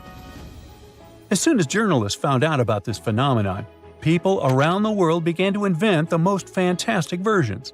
The most popular of them was that the sound source was a giant sea monster, kraken, or some other creature. The hype around the bloop didn't last very long. Scientists managed to find out the nature of the mysterious noise. It turned out it belonged to an iceberg. When they crack and collapse, they create powerful ultra-low frequency sounds that can be heard from a very long distance. To confirm this version, scientists recorded the sounds of other icebergs and heard something similar to the bloop. Oh, by the way, Point Nemo is so lonely that space agencies drop out-of-service satellites here. Space objects just fall in the water. There's a 99% chance that no animal or human will be harmed by falling debris in this lonely place.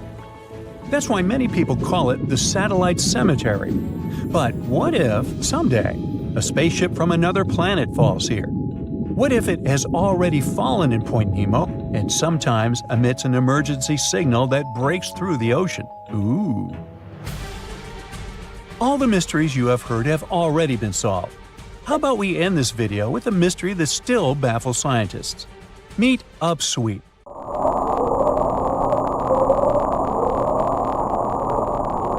One of the most mysterious sounds ever recorded in the ocean. It's not just noise, it's a series of short ascending tones repeated at intervals of several seconds. It was first discovered in 1991 using hydrophones installed in the Pacific Ocean. At first, oceanographers suggested that upsweep could be associated with volcanic activity or underwater earthquakes. But the seasonal nature of the sound and its intensity change depending on the time of year, which rules out these versions. People began to consider hypotheses related to the biological life of the ocean. They studied the migration routes of marine animals and their behavior at different times of the year. However, despite all efforts, the sound source has not been identified. Some studies suggest that upsweep may be associated with certain species of fish or other marine animals that make sounds for communication or navigation, but no one has been able to prove it. We've all dreamed of visiting the Arctic and witnessing the natural wonders of polar bears frolicking on ice floes or the aurora borealis dancing across the sky. Well, sorry to break it to you, but you won't find any tourists flocking to Antarctica anytime soon. Why, you may ask? Let's dive into it. First off, where is Antarctica? It's located in the southern hemisphere, specifically at the South Pole. The Southern Ocean surrounds it, and most of the continent is covered by ice, making it one of the most remote and frigid places on Earth. Now, have you ever met someone who's visited Antarctica? Probably not. It's one of the least visited places on the planet, and only a handful of lucky explorers have seen its interior, which is mostly made up of glaciers and ice fields. But trust me when I say the wildlife and scenery are out of this world. Why shouldn't you travel to Antarctica? Well, for starters, the environment is incredibly fragile and can be easily damaged. Plus, there are no native human populations on the continent, so your travels would essentially be like visiting an uninhabited island. And let's not forget that it's also one of the most expensive destinations to travel to. Despite all that, Antarctica is not exactly guarded like a fortress, but there is an international agreement called the Antarctic Treaty. This treaty was negotiated to prevent any unwanted activity on the continent and bans some forms of testing done there by member states. But the primary reason we can't just waltz into Antarctica is that it has a delicate ecosystem that needs protection. The treaty states that Antarctica should be used for peaceful purposes only and should be free from any human activity that could harm the environment. Scientists are still learning about the continent's unique ecosystem, and our activity and machines could disrupt the delicate balance that exists there. If you're still itching to go to Antarctica, getting permission isn't exactly a walk in the park. U.S. citizens, for example, need to complete a special form and send it to the Office of Ocean and Polar Affairs. And once you're there, you'll need to follow some strict guidelines to protect the environment, like not disturbing any wildlife or taking souvenirs like rocks, plants, or animals. Now, technically, can you live in Antarctica? While there are no laws banning people from living there permanently, it's a very inhospitable environment and unsuitable for human habitation. Temperatures can reach -76 degrees Fahrenheit and below, making it nearly impossible for anyone to survive without the proper equipment and experience. Plus, the nearest piece of land is over 1,000 miles away, making any inhabitants completely cut off from the rest of the world. Who knows? Maybe one day we'll get the chance to visit this unique and fascinating continent. But until then, let's admire it from afar. Let's now talk a bit about the discovery of Antarctica. Unlike other places that were already inhabited, Antarctica never had a native human population. Ancient Greek philosophers had an idea about the continent and called it Antarctos, meaning opposite the bear. The bears it refers to are not the polar ones though, but rather the Great and Little Bear constellations, which are only observable in the northern hemisphere. As a result, the term signifies the opposite of the land of the bear. Whaling and sealing voyages in the late 1700s and early 1800s would venture further south when rounding Cape Horn at the tip of South America. It was known that going further south often meant stronger winds, but also the risk of hitting floating ice of all sizes and of winds and seas that could prove dangerous to the ship and crew. Captain James Cook was the first to cross the Antarctic Circle on January 17, 1773, in the Ross Sea region. He reached a point further north a year later, and though he didn't sight land, he came to within 50 miles and saw deposits of rock held in icebergs, indicating that a more southerly land existed. The first sighting of Antarctica is widely acknowledged to have taken place in January of 1820, during the voyage of two ships under the command of Captain Fabian Gottlieb von Bellingshausen, as part of a 2-year exploratory expedition around the world to discover new lands. The captain's ships were the first to have crossed the Antarctic Circle since Cook. The first undisputed landing on Antarctica didn't happen until much later, on January 24, 1895, at Cape Adare during the whaling voyage of the ship Antarctic, led by Henrik Bull. A small boat with 6 or possibly 7 men on board rowed ashore during calm conditions. You might not believe it, but Antarctica is actually a desert. With all that ice, you'd think it'd be like a winter wonderland with snowball fights and hot cocoa all day long. When we think of deserts, we picture camels and cacti and people struggling to find water. But in Antarctica, it's a whole different story. The struggle isn't to find water, it's to find anything that's not covered in ice. And the average rainfall has been just over 0.4 inches in the past 30 years. That's like a few drops of rain compared to what we're used to. So technically, it's not the dunes or sizzling heat that makes a desert, well, a desert. It's the lack of precipitation. But don't worry, if you ever find yourself lost in Antarctica, you won't have to worry about getting thirsty.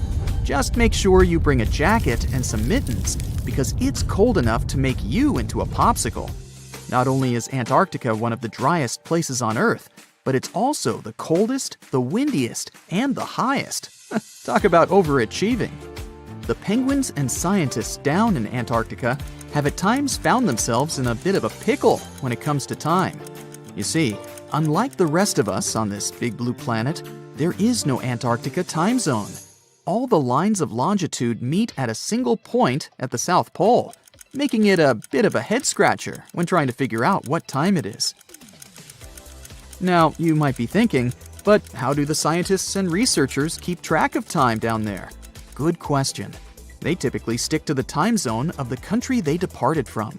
However, with stations from all over the world on the Antarctic Peninsula, things can get a little wacky. Imagine trying to coordinate with your neighboring countries without accidentally waking them up in the middle of the night.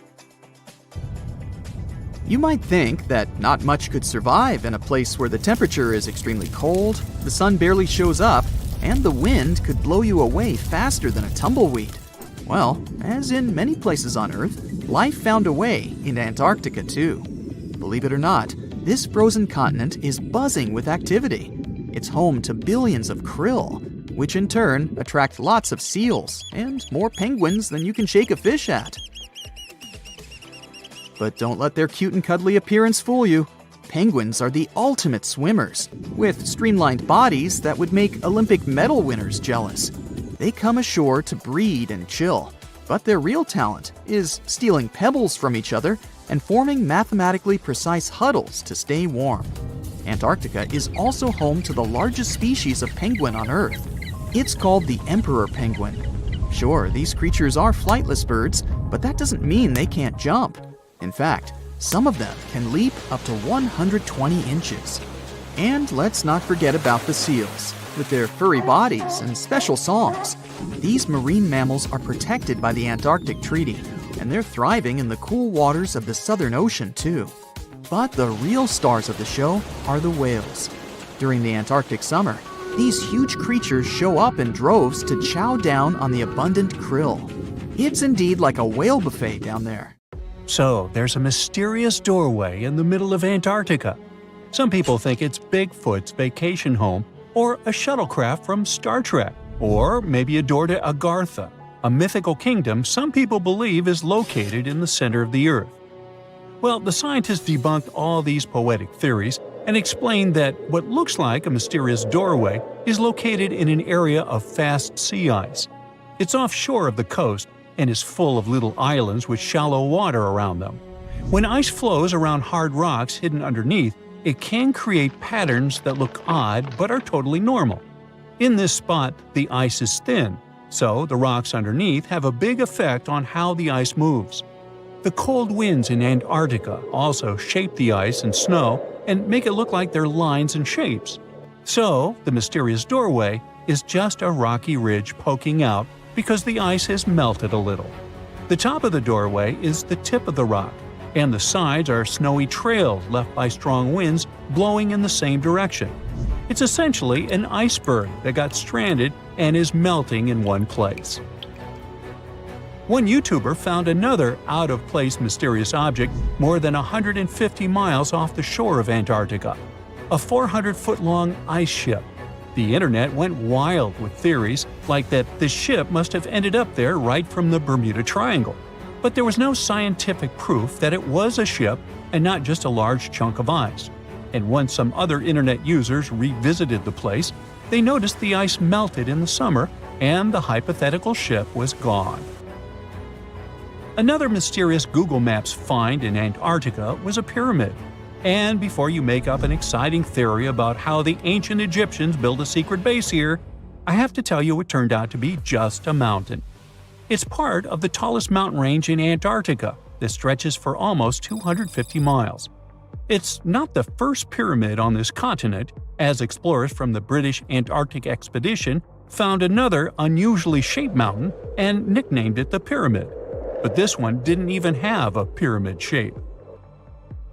Here's one Antarctic find that definitely won't disappoint you: a giant ice shelf that reminded scientists of the Grand Canyon. A special submarine robot named RAN covered over 600 miles under the thick ice and brought back some amazing footage of icy mountains, valleys, flat plateaus, and swirly patterns made entirely of ice. One of the strangest things RAN found was giant bowl-shaped holes or scoops in the ice. Sadly, scientists lost track of the robot. They think that curious Wendell seals may have accidentally bumped into RAN and caused it to get stuck. To save energy, RAN probably shut itself down, and the scientists couldn't find it again. But the team is hoping to build a new robot and continue exploring this icy canyon to see how the patterns under the ice might change over the years. Another huge Antarctic canyon was found thanks to bad weather. A team of sound experts had to pause their work at the Casey Research Station in a storm. Instead of waiting around, they decided to use the unexpected free time to map the seafloor near Adams Glacier. And that's how they found a canyon that is almost 7,000 feet deep, almost 30,000 feet wide, and stretches over 28 miles away from the glacier. During the mapping, they discovered just part of the canyon before they had to go back to the research station. But when bad weather came in again, the ship went back and mapped more of the canyon. They were working in waves up to 13 feet high and super powerful winds, but they managed to get about 15 hours of data to complete their map. On the way back to Australia, they stopped one last time, and now they've got a full picture of the canyon. Studying it is helping scientists learn more about the history of glaciers and the interaction between the Antarctic ice sheet and the ocean. Now, there's a frozen lake in Antarctica called Lake Enigma. For a long time, people thought the lake was completely frozen solid. But during one expedition, researchers found that under the thick ice, there was a layer of liquid water about 40 feet deep. To learn more, they drilled through the ice and sent down a camera to explore what was hiding in the lake's depths. The lake's water, which they think comes from the nearby amorphous glacier through a secret underground pathway, was filled with strange microbial life. These tiny microbes lived in mats that covered the lake bed. Some of the mats were thin and spiky, and others looked like crumpled carpets, or even small tree-like shapes that grew up to 16 inches. Many of the microbes could make their own food through photosynthesis, just like plants do, and it gave the lake a high amount of oxygen. One of the coolest discoveries was a type of microbe which usually lives in low-oxygen places. Lake Enigma might be similar to environments on icy moons like Europa or Enceladus, so it could mean that these moons also have hidden water under their ice and possibly microbial life too. One more mind-boggling discovery from Antarctica is tiny pieces of amber in mudstone, found here for the very first time. It took scientists years of studying incredibly well-preserved fossilized roots, pollen, and spores that they found back in 2017. Amber proves that resin-producing trees once grew in Antarctica, part of a lush rainforest that existed near the South Pole during the mid-Cretaceous period. Back then, disclaimer, I wasn't around then, the trees would have had to survive through months of darkness during the long Antarctic winters. Scientists believe they adapted by going dormant for a long time. The amber pieces the scientists found are tiny, but they are beautiful shades of yellow and orange with bumpy surfaces that show how the resin flowed out of the trees. This resin likely leaked out to protect the trees from insects. It was preserved because water quickly covered it and kept it safe from sunlight and air. A scientist was browsing through satellite images for brown trails of penguin waste and found 4 new colonies of emperor penguins at the base of the globe. These new colonies likely have been around for years, though 3 of them are rather small, with fewer than 1,000 breeding penguins each. One of the new colonies was found close to a place called the Lazarev Ice Shelf, where there used to be a larger penguin colony. They thought this colony went extinct in 2019, but it seems the penguins have just moved a bit because of changing sea ice conditions. So studying them can help us learn more about how emperor penguins adapt to changes in the environment. Now, there used to be a giant river system in Antarctica 40 million years ago. Researchers found proof of it after studying soft sediments and hard rocks from the frozen seabed. They looked at tiny bits of radioactive elements, like uranium and lead, and learned that the deeper dirt came from the time of dinosaurs. The dirt closer to the surface was younger and had an interesting pattern, like the kind you see in river deltas today, such as in the Mississippi River or Rio Grande. Scientists found tiny signs of life in the sand. The river that once flowed here started in the Trans-Antarctic Mountains and traveled 930 miles before it reached the sea. Researchers kept studying newer layers of dirt from about 20 million years ago. They hope this will help them predict what the Earth's weather patterns might be like in the future. Hey, look at this rock. At first sight, it looks like a regular boring rock, the likes of which you can see when walking along the beach. Its color doesn't stand out, and its weight is pretty regular, around 4 pounds. But everything changes when you learn that this rock was born on Mars, traveled all the way to Earth, and ended up in Antarctica. Now the story sounds much more fascinating. So let's find out the details. Researcher Roberta Score, who worked on the ANSMET project, which stands for Antarctic Search for Meteorites, of the Denver Antarctic Program, found this meteorite in 1984. If you want to decipher the name of the space traveler, I can help you. It comes from the place where the scientists spotted it, the Allen Hills of Antarctica, hence ALH. And then we've got the year of the discovery and the number of the sample. If you think that Roberta picked up the rock and exclaimed something like, "Woohoo, I'm holding a chunk of Mars," I'll have to disappoint you. At the very beginning, it was totally unclear where the meteorite came from. And one thing confused researchers even more. The meteor was very different from other meteorite groups found on our planet. Okay, but then how did they finally figure out it was a visitor from Mars? All thanks to traces of gas similar to those that make up the atmosphere of the red planet. We learned about its composition thanks to the brave Viking lander that carried out the necessary analysis in situ in 1976. Anyway, back to our rocky discovery. It's actually very special, and not only because the rock arrived from far, far away. Among those several thousand meteorites found on Earth, just around 100 have likely come from Mars. And even so, our guy is different from them and seems to be part of a separate group. So let's go into the past and follow the life story of this cosmic traveler. It most likely formed around 4 billion years ago on its home red planet. One day, which wasn't very different from others, turned out to be life-changing for this peaceful rock. A meteorite impact catapulted into space, and it started its own journey as a small asteroid. At that time, it was way larger than at the moment of discovery on Earth. At one point, ALH got close to Earth and, who knows, probably decided to explore something. That's how, 13,000 years ago, it ended its space journey by colliding with our planet. At the moment, this Martian fragment is the oldest we've got. But at first, it wasn't all that popular. Only in 1996 did it become way more famous after a groundbreaking discovery. You see, some NASA researchers started wondering, well, the fragment is obviously very old, but then, could it have recorded any traces of life that could have been thriving on Mars at the time ALH formed on the red planet? And guess what? Those scientists turned out to be right.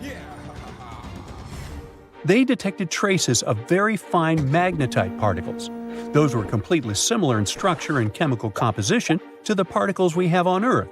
They're called magnetofossils, and magnetotactic bacteria produce them. So it might mean that, at one point, there were some forms of life on Mars. In April 2020, scientists from the Japanese Space Agency made another discovery. They detected nitrogen containing organic material of Martian origin in our meteorite. So, who knows what new astounding secrets further examination of the meteorite might reveal? At the moment, though, all you can do is travel to Antarctica and find more of them. The thing is, this place is great for meteorite hunting. Surprisingly, we have found nearly 50,000 meteorites in Antarctica, and hundreds of thousands are still waiting to be discovered. Each of these space rocks can tell us a story of the evolution of the solar system. For example, the very first lunar rock found on the icy deserted continent proved that chunks of space objects larger than asteroids can also end up on Earth. So, let's say you got inspired and decided to go meteorite hunting all the way to Antarctica. Well, get ready for some serious challenges. Despite their potential abundance, finding space rocks isn't as easy as it might seem. You'll have to visit remote areas, and there's still no guarantee that you'll be able to spot a meteorite. And that's actually a huge problem. Meteorites are vanishing from sight. Currently, scientists find about 1,000 meteorites in Antarctica each year. But according to a new study, about 5,000 more get hidden out of sight every year. The culprit is warming temperatures. Worried scientists created a model that could help them figure out where those meteorites might surface. This model was quite complicated, taking into consideration snow cover, surface temperature, the speed at which ice flows, and even the steepness of the terrain. After that, they ran simulations under various warming scenarios. It turned out that meteorites indeed sank out of sight as temperatures rose. To say that the researchers were upset is obvious. They didn't expect that climate change would affect their work so much. Even though those areas are below freezing, people still managed to ruin a crucial archive of the solar system. But let's get back to your meteorite hunt. If you want your chances to find one to be higher, travel to the base of mountains or outcrops where ice, which usually flows to the lower ground, is forced to move upward. But make sure to take your windbreaker with you. In those places, powerful winds brush away snow, exposing bright, vivid blue ice. Instead of melting, this ancient ice can change directly into water vapor, and it helps expose meteorites that would otherwise remain hidden. You need to hurry though. Meteorites at the surface disappear quickly. Even when temperatures are well below freezing, the rocks can still absorb some of the sun's heat and melt the ice. It's like they're creating underground, or shall I say under ice, tunnels for themselves, sinking and hiding from sight. Sometime later, refreezing closes the entrance to those tunnels, effectively trapping meteorites inside, tucked out of sight. Now, scientists admit it's very tricky to find working methods to spot meteorites. And if we don't hurry and develop such methods, we might lose between 80,000 and 250,000 space rocks in total. No wonder scientists are on a mission to find more meteorites. They're focusing on meteorite stranding zones. Those are places where meteorites often gather on the surface because of specific features of geology, ice flow, and climate conditions. As you already know, you can find meteorites on blue ice without snow cover. This makes meteorites easy to spot. But finding such hotspots is often pure luck. Or you gotta sit day and night, scouring maps and satellite images in attempts to spot blue ice zones near research stations. Let me introduce Veronica Tolinov, a glaciologist, and her team. They've taken things to the next level by developing a smart Antarctic-wide map. To do it, they've used machine learning and satellite data from NASA, the Canadian Space Agency, and others. This map highlights areas where meteorites might be hiding based on past finds and all kinds of climate and ice data. Apparently, the best places to find meteorites are along the edges of the continent and near mountains with blue ice. Unfortunately, it's not just the blue ice that matters. The temperature and speed of the ice flow are also super important. For example, if the ice flows too quickly, meteorites get swept away before they can accumulate. So, if you want to find a meteorite, you have to wait for very precise conditions. The surface temperature has to stay below 16 degrees Fahrenheit almost all the time. Otherwise, meteorites sink. You can start with the Allen Hills region. Yup, that's where our ALH friend was discovered. This area is kind of a meteorite gold mine with more than 1,000 finds. But there are even more promising places, like the Fimbulheimen Mountains, and no one has searched there yet. You might be the first. In any case, with this new map, researchers developed a where-to-go index that ranks the best meteorite hunting spots, making future field trips much more targeted. And with plenty of blue ice regions still unexplored, there are tons of meteorites just waiting to be found. So, what are you waiting for? Antarctica wasn't always a frozen wasteland. A long time ago, it was full of life, and 56 million years ago, something terrifying stalked its jungles. A giant, flesh-eating bird. It was around 6 feet tall and weighed as much as a lion. For millions of years, nothing could challenge it, so why did it disappear? And could there be even bigger predators still hidden beneath the ice? Paleontologists found 2 massive claw bones in Antarctica, sharp, curved, and powerful, belonging to this bird. They were dug up from the Epresian-aged rocks of Seymour Island, which means they're around 40 to 50 million years old. Their shape left no doubt. These were the so-called terror birds. Their scientific name is Forus raceti, some of the most fearsome predators to ever walk the earth. They were flightless and didn't even need wings. Instead, they could sprint at breakneck speeds, like ostriches from a nightmare. For millions of years, these birds ruled South America. But now, for the first time, their presence has been confirmed in Antarctica. No surprise here. Back then, South America and Antarctica were still connected, allowing animals to easily commute between continents. So these birds probably migrated south to adapt to life on Antarctica's prehistoric landmass. It didn't just survive here, it thrived. But at some point, this nightmare of an animal vanished. Why? Most likely because of the temperature changes. Antarctica was cooling, slowly turning into the frozen wasteland we know today. Its prey may have declined, leaving the predator without enough food. Eventually, it disappeared, leaving no descendants behind. Researchers hope that they'll find a complete skeleton eventually. They're also wondering where there might be even bigger species waiting to be discovered. Perhaps these birds evolved into a completely new Antarctic lineage. But for now, all we have are 2 giant, creepy claws. People often think that there are almost no animals or plants in Antarctica. But that's not true at all. Penguins waddle around, and forget the cute tiny ones. Antarctica used to have 6-foot-tall monsters. The emperor penguins are the largest penguin species alive today. They can dive over 1,800 feet deep and hold their breath for over 20 minutes. There were giant ancient penguins around 38 million years ago. They were the size of humans. Fossils show they had long, sharp beaks, making them terrifying hunters of fish and squid. The fish there are also absolutely fascinating. Forget giant squids. Colossal squids are nightmares even bigger. Some reach over 40 feet long with massive, super sharp beaks and eyes the size of dinner plates. Finally, orcas, the apex predators of the Antarctic Ocean. They hunt in packs, working together like a wolf pack of the sea to take down seals, fish, and even massive whales. There are even tiny plants like moss and algae. Antarctic hairgrass and pearlwort. They somehow survive against all odds. There are many other myths going on about Antarctica. For example, some people think that when icebergs break off from glaciers, they immediately start drifting straight into the open ocean until they melt. But the reality is way more chaotic. First, when an iceberg breaks off from a glacier or ice shelf, it has to deal with underwater obstacles. It can stay stuck on the seafloor for decades without moving. Then they get caught in powerful whirlpools and spin in place for months.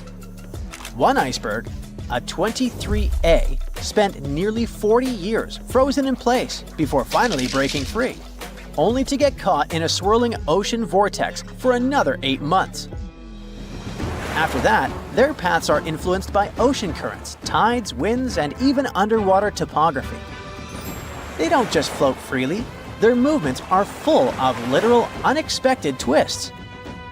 And speaking of glaciers, Another strange rumor is that some humans can't travel more than 311 miles inland in Antarctica because of an impassable ice wall, freezing jet fuel, deadly winds, and no oxygen. But this is completely false. Antarctica has been explored by planes, vehicles, and even scientists on foot. There's an entire research station sitting at the South Pole. People live there all year long. The ice wall is real, a massive ice cliff rising above the ocean. But that isn't some secret barrier, it's an ice shelf. These are thick slabs of ice that form when glaciers slowly flow off the land and spread over the ocean. Almost 3/4 of Antarctica's coastline is made up of them, but they don't form some giant ring around the world. Antarctica is one of the most extreme places on Earth, but we've conquered its challenges, and we keep learning more about it every year.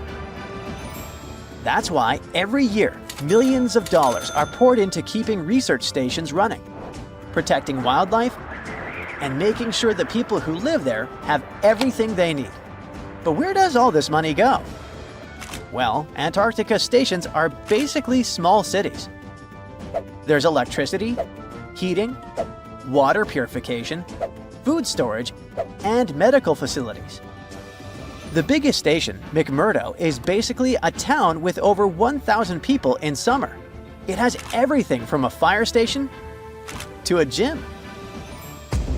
The South Pole Station is super deep inland, so it's one of the hardest places to supply. Getting food and fuel there requires airplanes flying thousands of miles in extreme cold. But the internet loves a good mystery.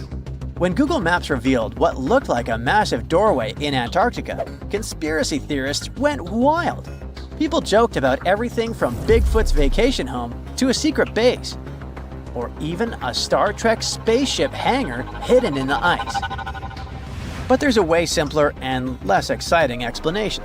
It's actually a grounded iceberg, a chunk of ice that got stuck in shallow water and is now slowly melting. As ice moves across the landscape, it flows around bumps and obstacles, creating odd shapes. The process of melting, breaking apart, and refreezing can carve ice into unexpected forms.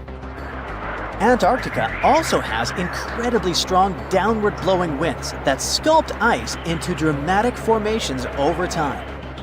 No secret doorway, unfortunately. And speaking of doors, for years, Ushuaia, Argentina, has been called the gateway to Antarctica. The last stop before the icy continent. The place where expeditions begin. But there's another option. Punta Arenas, Chile. Let's compare them. Ushuaia is closer to Antarctica. It's the top departure point for tourists going on cruises. But no regular flights to Antarctica. No major scientific bases operating from here. It's basically controlled by the military, which refuses to allow private flights, only commercially operated ships. Yes, Punta Arenas is further from Antarctica, but 22 countries and global organizations use it as their main base. There are regular flights to Antarctica happening there every year. Private airlines can actually operate here, making it the real air connection to Antarctica. Ushuaia may have the best location physically, but Punta Arenas actually runs the show. Argentina made a huge error in picking its Antarctic airbase. Instead of setting up a simple, accessible base at sea level, they built Marambio Base, very high on rough terrain, completely impossible to reach by land. Everything has to be flown in by helicopter, making operations slow, expensive, and frustrating. For 50 years, Argentina stubbornly stuck to this bad decision, while Chile set up efficient, well-planned bases that the world now uses. If things don't change, Ushuaia will be nothing more than a tourist stop. But what's terrifying is that Antarctica seems to be returning to its past. It's supposed to be the coldest place on Earth, but something shocking happened just recently. For the first time in recorded history, temperatures in Antarctica broke 68 degrees Fahrenheit. This continent is buried under miles of ice. Usually, temperatures there can drop to minus 112 degrees. But in the winter of 2020, scientists recorded an insane 69 degrees on Seymour Island, hotter than many places in Europe at that time. Scientists believe there are several reasons for that. First, there are changes in the way heat moves around the planet's waters. Second, melting permafrost due to the planet warming. It looks like the climate is changing faster than expected. So what comes to your mind when you hear the word Antarctica? Most likely, cold, snow, ice, and penguins. Yet, this is one of the least explored regions in the world that hides many strange and unique things. Check them out. You don't have to go to Antarctica to see this weird thing. All you need to do is open Google Earth and move to one of the southernmost islands of Antarctica, King George Island. Recently, internet users have noticed a large and pretty strange cave entrance there. Where does this wide, dark passage lead? People started making suggestions. It's the entrance to a secret base or some laboratory. This is the part of the spaceship that crashed there thousands of years ago. This is the door to the ancient city of Antarctica. Perhaps there's a giant rock mountain with an ancient cave beneath all this snow and ice. Well, there's some ideas. Users have calculated the approximate dimensions of this cave. It might be about 74 feet high and 250 feet wide.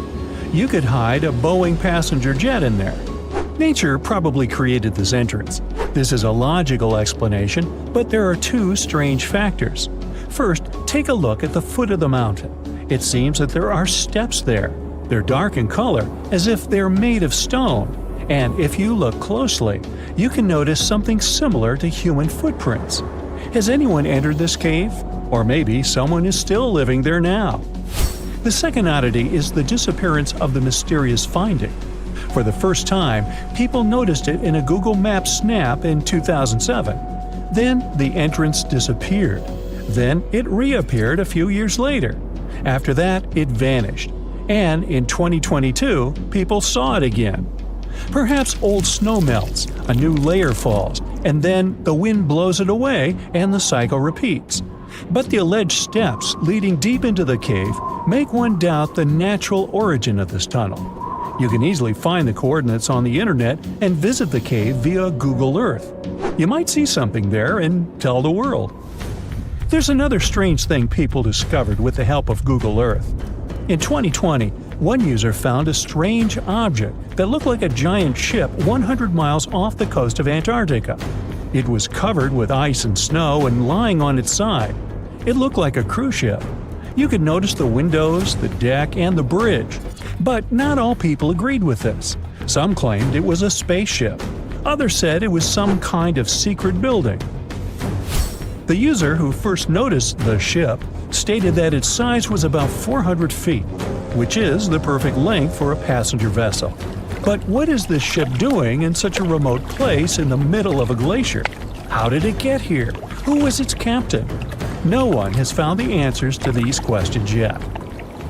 In 2016, people using Google Earth discovered a photo of an unknown sea monster floating off the coast of Antarctica. This creature resembled a giant squid with a length of about 200 feet. This is slightly shorter than 3 train cars. Just imagine this kraken swimming in Antarctica's dark, icy waters and dragging to the bottom everything it meets on its way. Maybe it's the great and terrible Chulu, or one of its offspring. You will quickly notice this blood-red waterfall among Antarctica's endless, dazzling white landscapes. Don't worry, it's not blood. For many centuries, the waterfall has been painting snow in a bright red color. The stream flows straight out of a white iceberg. Let's look inside and find out what's happening there. Millions of years ago, there was a small crystal-clear pond, but then a glacier formed around it. A thick layer of ice and snow blocks sunlight, heat, and oxygen access. For millennia, the reservoir remained in this cold vacuum. But at one point, the water made a hole in the icy wall and broke out. When this salty water comes into contact with oxygen, it immediately turns scarlet or rusty. Antarctica is the only place where you can find such a unique natural phenomenon. One of the driest places on Earth is located in Antarctica. It's one of the most lifeless deserts in the world, the McMurdo Dry Valleys. In this desert, you won't see the scorching sun, hot sand, and cacti. A desert means a place with a lack of precipitation and life. The McMurdo Dry Valleys meet these parameters. But this place is also unique for Antarctica, since you won't find glaciers there. Despite the frost, ice can't form in the desert because it hasn't rained for millions of years there. It also never snows. A strong wind coming from the mountains reaches speeds up to 200 miles per hour. It would be difficult for you to stay on your feet there. The wind is filled with moisture. It heats up and evaporates all the liquid and snow in the desert because of its high speed. Only dry air reaches the ground. But you can find several lakes there. They don't freeze, only thanks to the high concentration of salt. The water is so salty that large life forms can't develop there. But scientists have found microscopic organisms near the lakes. 20 million years ago, Antarctica was filled with swamps and trees and swarming with insects and animals. But now, it resembles the surface of Mars, literally. Scientists and astronauts are exploring such regions as the McMurdo Dry Valleys, since the natural conditions there are similar to those on the Red Planet. So, before you go to Mars, you can practice living in similar places on Earth. Also, scientists discovered an underwater world in the Antarctic filled with hundreds of amphipods, crustacean animals similar to shrimp. Wait a minute, it happened in the Antarctic? But the McMurdo Dry Valleys are located in Antarctica. Well, the words are very similar, but what is the difference? Oh, and don't forget the Arctic. The Antarctic is the region in the southernmost part of Earth that houses the continent of Antarctica, and the Arctic is another land altogether. They have the same natural conditions, frost, ice, and snow, but they're located in different parts of the planet. The Arctic is at the North Pole, Antarctica is at the South Pole. Now, back to the discovery. Scientists put forward theories that the ice of the Antarctic hides a vast network of freshwater rivers and lakes. And in 2022, they found a new ecosystem. Researchers explored the Antarctic Ross Ice Shelf and its underwater rivers. This is a massive piece of ice floating in the ocean. A team from New Zealand used a special drilling rig equipped with a hot water supply to drill a hole 1,640 feet deep. That's more than the height of the Empire State Building. Then, they lowered some video cameras and saw thousands of crustaceans swimming in different directions. So it seems they're very unorganized. In the waters of the Antarctic, you can also meet some of the scariest creatures on the planet. These are sea spiders. They got this name because they resemble land spiders, but they're actually a species of marine arthropods. And unlike land spiders, those in the ocean are much larger. They look like 8 strong legs without a body. One such spider can be a dinner plate in width. Some of them have no eyes and have proboscises instead of jaws. Sea spiders are poorly studied because they live in deep, cold waters. Antarctica hides many little-known animals. There are long tunnels in its glaciers leading to scary darkness. On this cold continent, people have found the remains of giant dinosaurs and other ancient creatures, such as the ancestors of modern ducks. Many underground rivers and lakes hide unexplored wildlife. Even the ice here can be weird. Take a look at these striped icebergs. They have blue, black, green, and turquoise shapes. The color depends on the conditions of the water during freezing. For example, green lines appear because of algae. Blue ones form when the water freezes too quickly. Okay, I'm freezing. Time to go thaw somewhere warmer. Hawaii. Yeah. In 2011, scientists from Chile found a weird-looking fossil in Antarctica that looked like a squashed football. Almost 10 years later, the rock just sat on a shelf in Chile's National Museum of Natural History with no specific label. It went by The Thing in the museum because it looked like something from a science fiction movie. When the scientists finally got their hands on the strange fossil, it turned out it was actually a giant softshell egg from around 66 million years ago. This one is more than 11 inches long and 7 inches wide. A regular chicken egg is just 2.5 inches long, and an ostrich egg is almost 6 inches long for comparison. So, the Thing won the title of the biggest softshell egg ever found and the second largest egg of any animal we know of.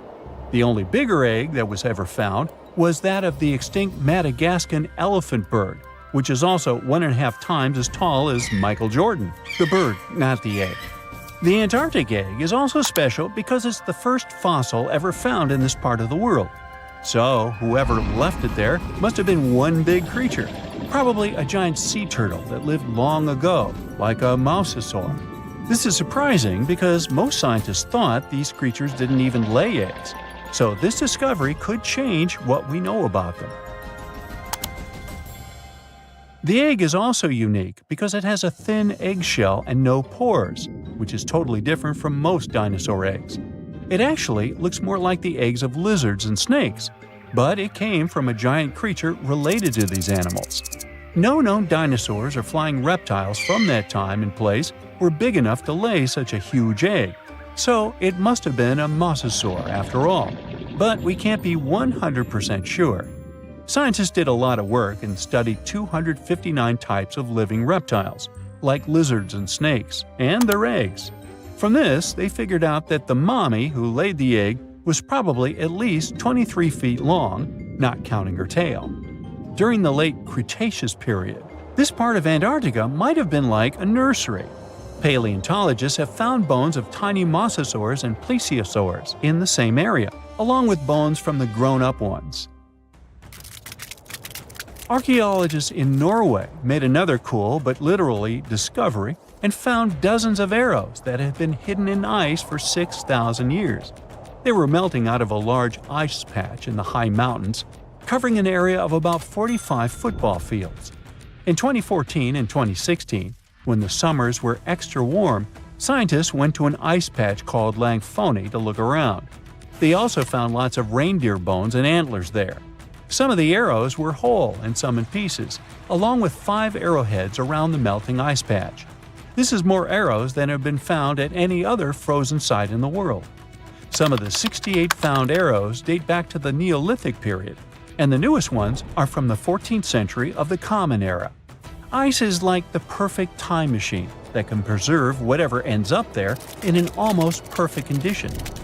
Langfoni became famous as one of the first ice patch sites after a local hiker found a 3,300-year-old leather shoe right next to its edge. Scientists are studying places like this to understand how people used these sites and how the ice patches from Norway to North America changed over time. Now, once upon a time, around 32,000 years ago, to be exact, a squirrel buried some seeds near a river in Siberia. Am I the only one getting the Ice Age vibes? Anyway, these seeds belong to a plant with cute white flowers. Thousands of years later, a group of scientists found these seeds buried deep in the frozen ground, about as far down as a 12-story building is tall. The seeds were surrounded by ice and bones of animals like mammoths, bison, and woolly rhinoceroses. The mature seeds had been damaged, maybe by some squirrel, but some of the younger seeds still had good plant parts inside them. The scientists carefully took those out and put them in small containers to help them grow. And here comes the coolest part. They were able to grow the plants. Their flowers were shaped a little differently from the flowers of the same plant that grows today. After a year, the Ice Age plant even made new seeds. Based on this, the scientists suggested that permafrost could be a depository for an ancient gene pool, and we could find extinct species there and bring them back to life. Scientists on an icebreaker in Antarctica were looking for whales, but found something way more unusual. The camera behind the ship, which is as heavy as a car, detected 16 million icefish nests on the floor of the Weddell Sea. The nests were located about every 10 inches in all directions and covered an area of 93 square miles, which is slightly bigger than the whole of Washington, D.C. The colony even had a distinct border, which was a line in the sand. The scientists were in the area because they were studying a special spot in the ocean where the water was a little warmer than the water around it. In this warmer water, they found tiny animals called zooplankton near the top. When the young icefish hatch, they swim up to this area to eat the zooplankton before going back down to the seafloor to grow up and have their own offspring. Since there was so much food, it made sense to see icefish in this warm water. But they didn't expect to find such a huge number of icefish nests, much more than anyone had ever seen before. New Zealand's Antarctic Heritage Fund found some old photo negatives in a hut in Antarctica. They turned out to be unique images from the Ross Sea Party. It was a famous failed expedition led by Ernest Shackleton. He wanted to become the first person to cross Antarctica by land, from the Weddell Sea to the Ross Sea, passing through the South Pole. But things went wrong when their ship, the Aurora, was blown out to sea. They had to use the hut from another explorer, Captain Robert Falcon Scott. His goal was to be the first person to reach the North Pole, but sadly, he didn't succeed either. The negatives were made of cellulose nitrate and were found stuck together in the small box. The Trust took the negatives back to New Zealand, where they carefully separated them and discovered 22 hidden images. Many of the photos were damaged, but the Trust could still recognize some familiar places around McMurdo Sound, a well-known area in Antarctica. No one knows for sure who took the pictures. In December 2021, some scientists noticed a strange mark on the Larsen ice shelf, a giant sheet of ice off the eastern coast of Antarctica. They thought it might be a river flowing under the ice, so they drilled down over 1,600 feet to check it out. They expected to find water, but they didn't expect to see that the water was full of fast-moving creatures called amphipods. The scientists also found that the water in the underground river had unusual layers of currents moving in different directions, which they still don't fully understand. Another surprising thing happened during their research. On December 20th of the same year, a volcano erupted far away in Tonga, and the pressure waves from the eruption were detected all the way down in the ice river in Antarctica. It shows how everything on our planet is connected, even in the most distant places.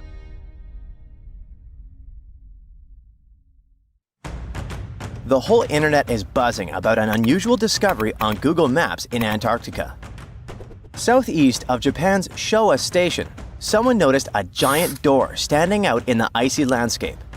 Some call it Bigfoot's vacation home, or a shuttle from Star Trek. Others say it's a blown-off Boeing door that somehow ended up in the snow.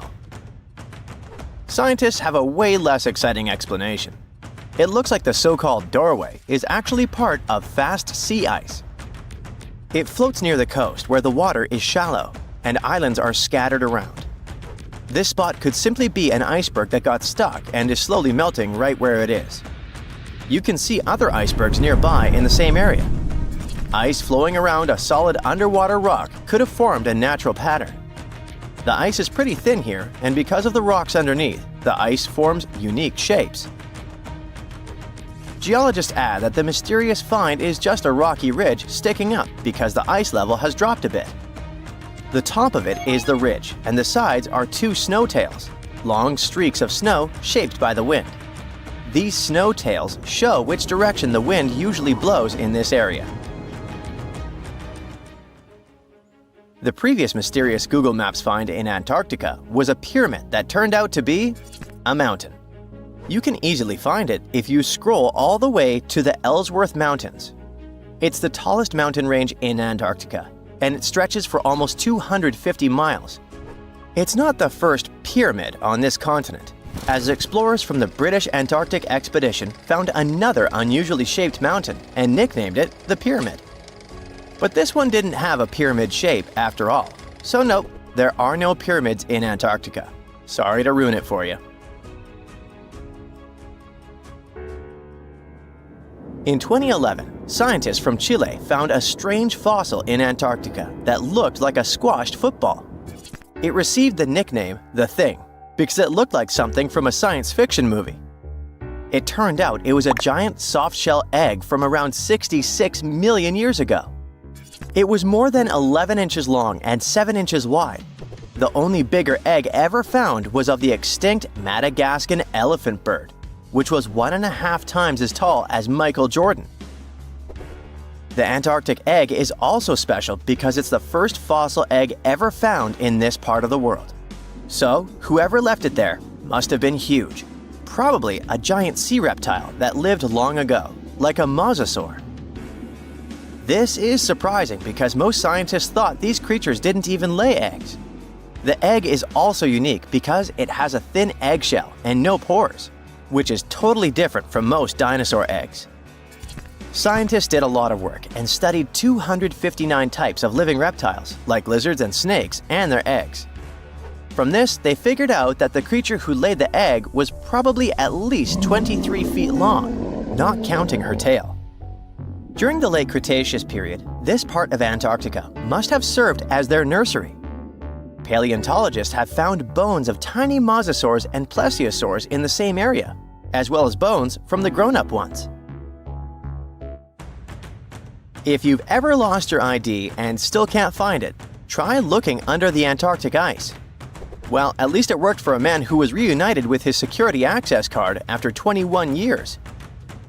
Rod Budd, a technician studying sea life on the Antarctic seafloor, spotted the card while he was diving at a place called Cape Evans. Rod thought it might be a credit card, so he put it in his pocket and kept working. When he took a closer look, he realized it actually belonged to someone named David McCaw. The card stayed with the research institute where Rod worked for 8 more years, until they finally managed to find David. It turned out that he had never been to Antarctica. In 2003, someone broke into his car in Wellington, New Zealand, and they tossed the contents of his briefcase into the harbor. So, the card traveled over 2,400 miles in 13 years. There aren't even ocean currents that move directly from Wellington to Cape Evans. If the card went through different ocean currents, the journey would take around 1,000 years. So maybe it got attached to something else that could float more easily, like a piece of debris or a plant that can grow on objects and make them buoyant. Or maybe the person who took David's briefcase was on a ship that went to Antarctica. Or the card somehow stuck to the bottom of a research boat that ended up there. In case you want to see probably the coolest find from Antarctica, you gotta head to the 2025 World Expo in Osaka, Japan. They'll display a meteorite the size of a rugby ball that came all the way from Mars. A Japanese research team found it in Antarctica in the year 2000. They believe a massive asteroid impact blasted the meteorite off its home planet before it traveled through space and landed on Earth. It's one of the largest Mars meteorites ever found, weighing 28 pounds. Scientists studied the gas inside the rock to confirm it's from Mars, and they also found special minerals inside that form when water is present. This means Mars likely had water a long time ago. So, studying the rock may help us learn more about whether life could have existed on the red planet. A team of sound experts found a huge underwater canyon in Antarctica, thanks to bad weather. They had to pause their work at the Casey Research Station. Instead of waiting around, they decided to use the unexpected free time to map the seafloor near Adams Glacier. And that's how they found a canyon that is almost 7,000 feet deep, almost 30,000 feet wide, and stretches over 28 miles away from the glacier. The icebreaker they were on uses a special tool called a multi-beam echo sounder. It sends out sound waves in a fan shape under the ship, then listens for the echoes to create a detailed map of the ocean floor. During the mapping, they discovered just part of the canyon before they had to return to the research station. But when bad weather returned, the ship went back and mapped even more of it.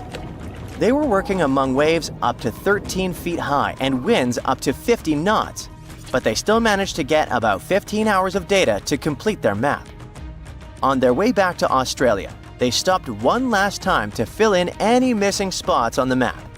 This advanced mapping technology is helping scientists learn more about the history of glaciers and ocean interactions in Antarctica. A scientist was browsing through satellite images for brown trails of penguin droppings and found 4 new colonies of emperor penguins in Antarctica. This means there are now 66 breeding colonies for this vulnerable species. These new colonies likely have been around for years, though they're mostly small, with fewer than 1,000 pairs of breeding penguins each. Some of these colonies are close to other penguin areas, like the one that's not far from an old research station that never reported penguins nearby. One of the new colonies was found close to a place called the Lazarev Ice Shelf, where there used to be a larger penguin colony. They thought this colony went extinct in 2019, but it seems the penguins have just moved a bit because of changing sea ice conditions. If we add the newly found penguins to the total population of this breed, it doesn't change the picture a lot. But it can help scientists see how emperor penguins adapt to the changing conditions. Consider Lake Enigma. What a fitting name. It's already strange enough because it's not even supposed to exist. But now, we stumbled upon actual life deep beneath it.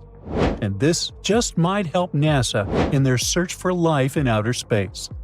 The lake lies deep in the icy heart of Antarctica, so it's not really a water pool like we're used to, more like a lake-like block of ice, or so we thought.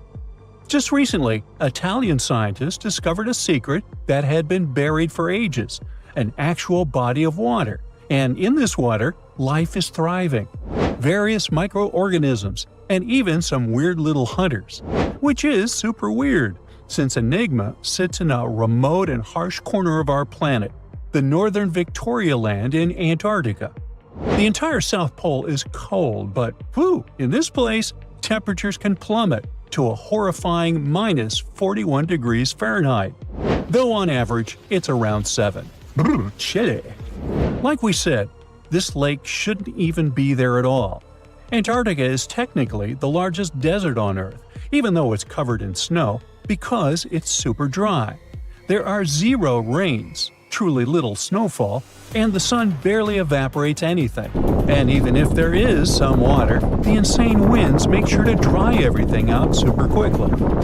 Putting on our thinking caps, this lake should lose an unimaginable 7 million cubic feet of water every year. Yet, the water remains. Why? No one knows. Scientists say there could be something deep underground that refills it constantly. They just have no idea what that might be.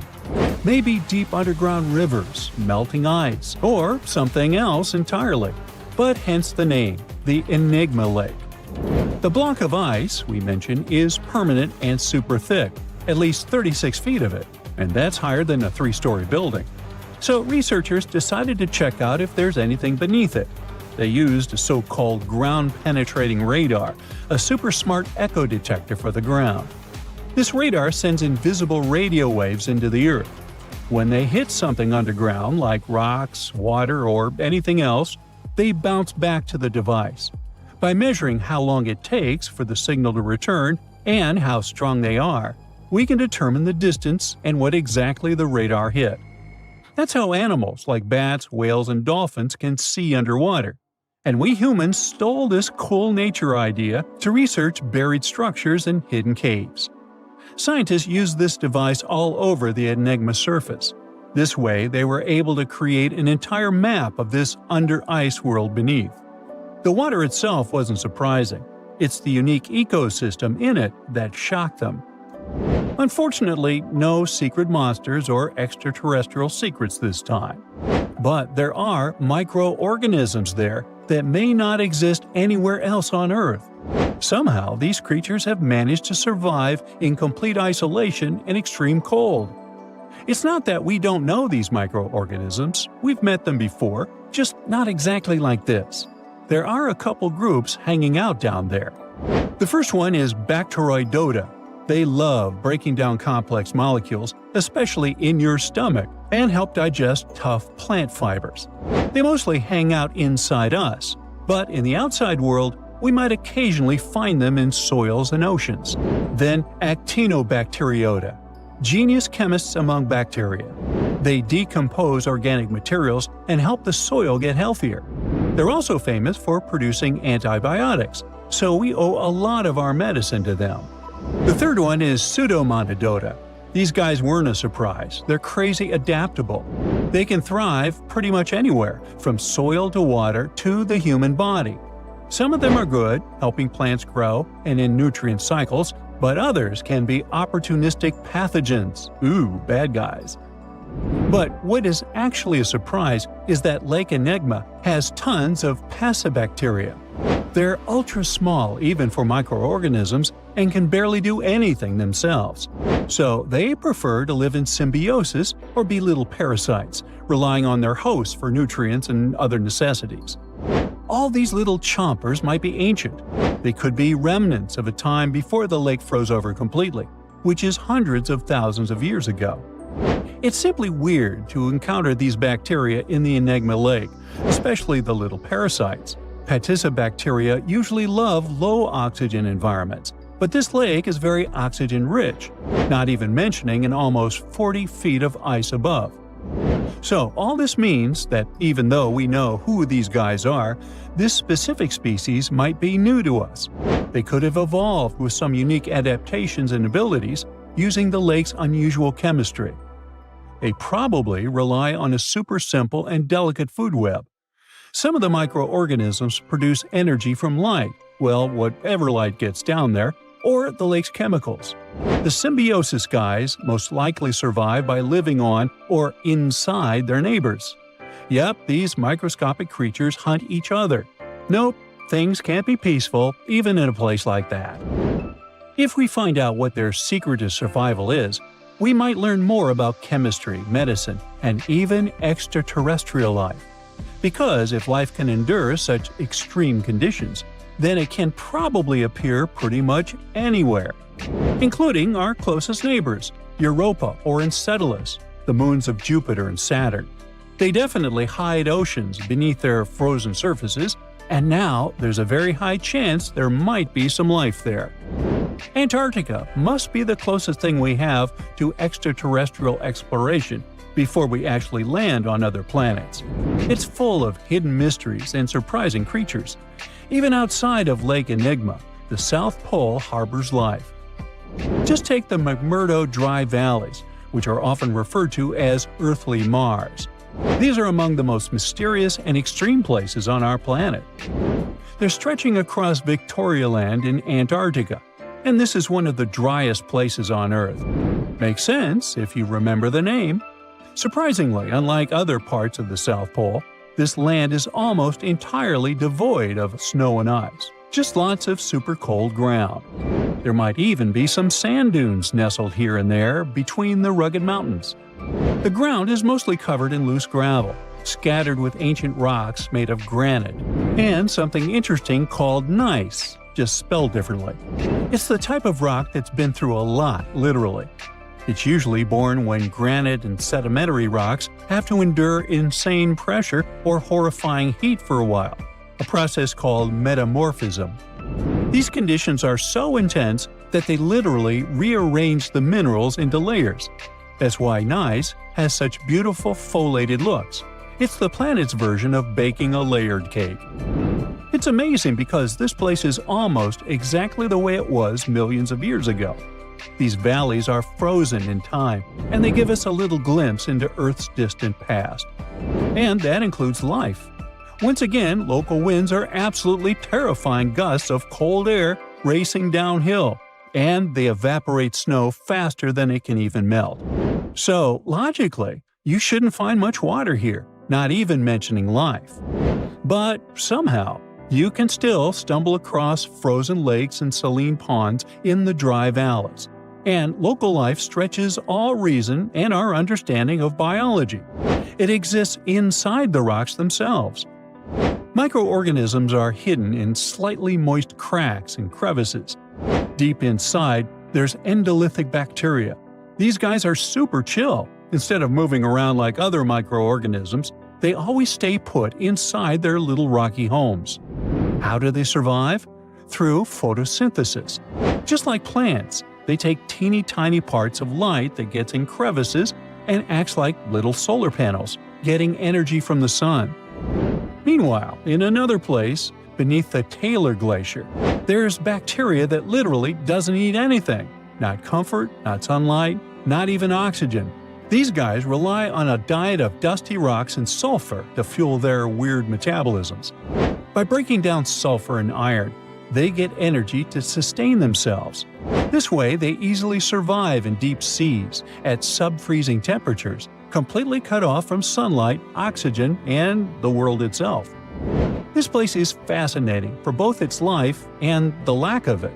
In some parts of the valleys, like University Valley, yes, that's what it's called, the permafrost is so harsh that no microbes were found at all. This might be one of the only places on Earth where life appears to be completely absent, a quite scary idea. Anyway, now scientists are thinking about learning more about Lake Enigma and drilling this Mars-like environment, exactly for that reason, to see how we could get samples from Mars in the future. In 2021, while drilling about 11 feet beneath the surface of permafrost in northeastern Siberia, researchers uncovered a 24,000-year-old frozen life form. And then, they brought it to life. Before cloning it, or better said, it cloned itself. This might sound like the beginning of a sinister horror story, but don't worry, it's actually quite the opposite. What scientists unearthed was a microscopic frozen organism that could fundamentally reshape what we think about evolution and survival. The uncovered tiny creatures are called bdelloid rotifers, microscopic animals with little wheel-like mouths that they use both for moving and feeding. They were first discovered in 1696 and are fairly common in freshwater environments around the world, with a few saltwater species. They might seem unremarkable, but scientists have been studying them since early microscopes made it possible to actually see them. Because even though there are only a few dozen microns wide, they're surprisingly complex, with brains, guts, muscles, and reproductive systems. Could it be that within that complexity lies the secret to ultimate resilience, maybe even for us humans? Let's break it down. These creatures are extremophiles. That means they can survive being completely drained of water at any point in their life cycle, then lie dormant until rehydrated. But that's not all. They can also persevere through some of the harshest conditions on Earth, or in outer space, or even being stuck in the Siberian permafrost wasteland for tens of thousands of years. This is possible because they can enter cryptobiosis, a condition where organisms pause their metabolism and become nearly inactive.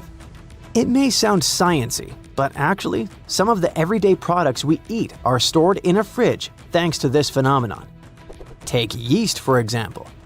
Live yeast cells are surrounded by a protective layer made of dead cells and some nutrients. You can keep yeast at room temperature, but if cryptobiosis comes into play, in the form of your fridge or freezer, it stores much better and longer. During cryptobiosis, rotifers accumulate protective compounds like chaperone proteins, which help them repair and recover once favorable conditions return. Chaperone proteins are like tiny bodyguards. Their job is to keep other proteins in the cell from falling apart under pressure. When the body is stressed, whether from heat, cold, toxins, dehydration, or just the natural aging process, the proteins inside our cells can start to misfold. Proteins need to be folded into very specific shapes to function properly, and when that structure breaks down, they become useless, or worse, harmful. Misfolded proteins can pile up and interfere with normal cell function. In some cases, they clump together in ways that poison the cell. This kind of damage is even linked to serious health conditions. So, if rotifers have developed powerful proteins that prevent cellular chaos even under extreme conditions, could we use them to protect human cells from diseases and aging? By analyzing the age of the ice they were found in, scientists figured out that these frozen rotifers were at least 24,000 years old. That's a huge leap from earlier studies, which showed they could survive frozen for only about 10 years. Now that's what you call record-breaking. This period of Earth's history is known as the Late Pleistocene Epoch, a time dominated by the Ice Age, which means these invertebrates were lying dormant when Manny and Sid were having their adventure while roaming the icy landscapes, along with saber-toothed cats and giant ground sloths. Fun fact: although animated movies like Ice Age show woolly mammoths as huge, towering giants, they were actually about the same size and weight as today's average African elephant. Nature and evolution can be so cruel, yet fascinatingly unpredictable. Massive, menacing beasts that came from the Ice Age couldn't survive it, yet something tiny and weird, like a bedeloid, could. But regarding our unfrozen creature, after the soil thawed, the organism didn't just begin moving again, it also started reproducing. This is thanks to an ability called parthenogenesis, a specific form of reproduction in which embryos develop from unfertilized eggs, allowing them to reproduce independently. It really is like cloning, but it happens naturally. Many organisms, such as certain insects, reptiles, and even some birds, are capable of parthenogenesis, at least under specific conditions. For example, in honeybees, males develop from unfertilized eggs through parthenogenesis, making them genetic copies of their mother. However, parthenogenesis is often seen as an evolutionary disadvantage because it limits genetic diversity, meaning that most species that reproduce this way eventually face extinction. Despite this, bedeloid rotifers have diversified into over 450 distinct species over millions of years, which is extremely rare. Scientists believe their survival comes down to a few evolutionary adaptations. They can pause their metabolism through cryptobiosis, repair their DNA with specialized proteins, and even borrow useful genes from other organisms using a process called horizontal gene transfer. Unlike most animals, which rely solely on inherited DNA, these organisms can steal genetic material from bacteria, fungi, and even plants, splicing foreign genes into their genome to gain new survival traits. Some studies have shown that up to 10% of their active genome comes from foreign DNA. This could explain their extraordinary resilience. They borrow genes for stress resistance, toxin breakdown, or radiation repair, essentially patching and upgrading their DNA in real time. It's not like the mind flare from Stranger Things, where the creature absorbs another organism to improve itself and grow. It's more like a spy stealing a blueprint from a rival lab to learn its secrets. When cells rupture, for example, when bacteria die nearby, bedeloids scoop up loose DNA fragments and integrate them into their own genome. Interestingly, the usual expected lifespan of bedeloid rotifers under normal circumstances is only 2 weeks. The soil sample that contained these rotifers also held nematodes, or roundworms, another group of tiny survivors already known to withstand tens of thousands of years icebound. This isn't just limited to microscopic animals. Researchers have successfully regrown Antarctic moss and entire Campion plants from seeds and samples frozen for hundreds or even thousands of years. In 2016, a team of Japanese scientists brought tardigrades, or simply water bears, back to life after 30 years in cryptobiosis. Tardigrades are even more impressive because they can live in a suspended state for up to 30 years, without food or water, and with temperature swings from deep freeze to 300 degrees Fahrenheit. These guys can also endure crushing deep-sea pressures, vacuum, microgravity, and intense radiation of space. Remember when we said earlier that these species can survive the harshest conditions on Earth and beyond? It wasn't an exaggeration, and now you understand why.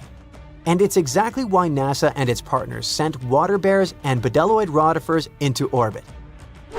They've even been aboard the ISS, helping scientists understand how these animals handle microgravity, radiation, and stress.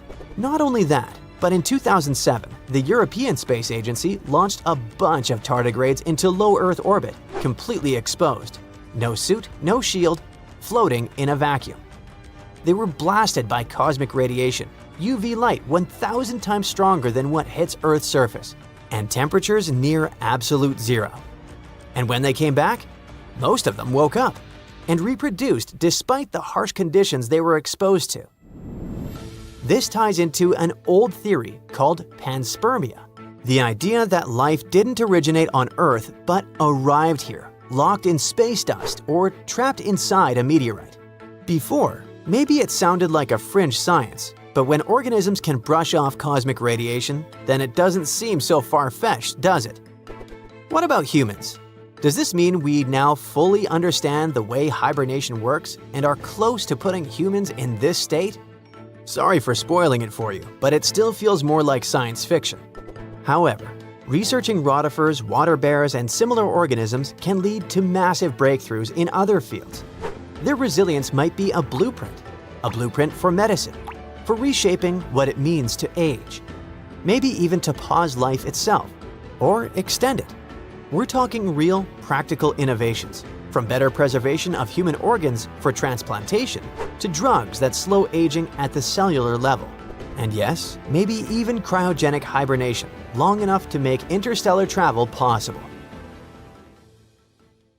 There's nothing around, just the eternal, endless whiteness of Greenland's snow and cold winds blowing into your face. Nothing hints at the impending catastrophe.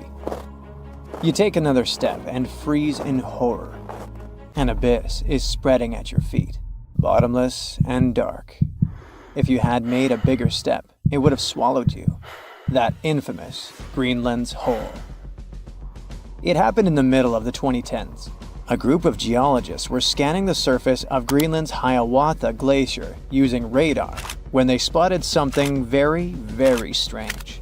It was a giant pit, more than 980 feet deep and almost 20 miles wide. That's big enough to fit inside Washington, D.C. or Paris. After staring at their radars for quite a while and scratching their heads, researchers decided to find out what could have made such a huge hole. Could it have been good old erosion, a raging volcano, an asteroid impact, a giant sandworm? Ugh, I might have gone a bit overboard with this worm idea, but you never know with these ancient glaciers. Anyway, in our case, one mystery seemed to lead to another, which had been puzzling scientists for decades. And to solve both of them, scientists needed something super common, but at the same time very important: quartz, one of the most abundant materials in Earth's crust.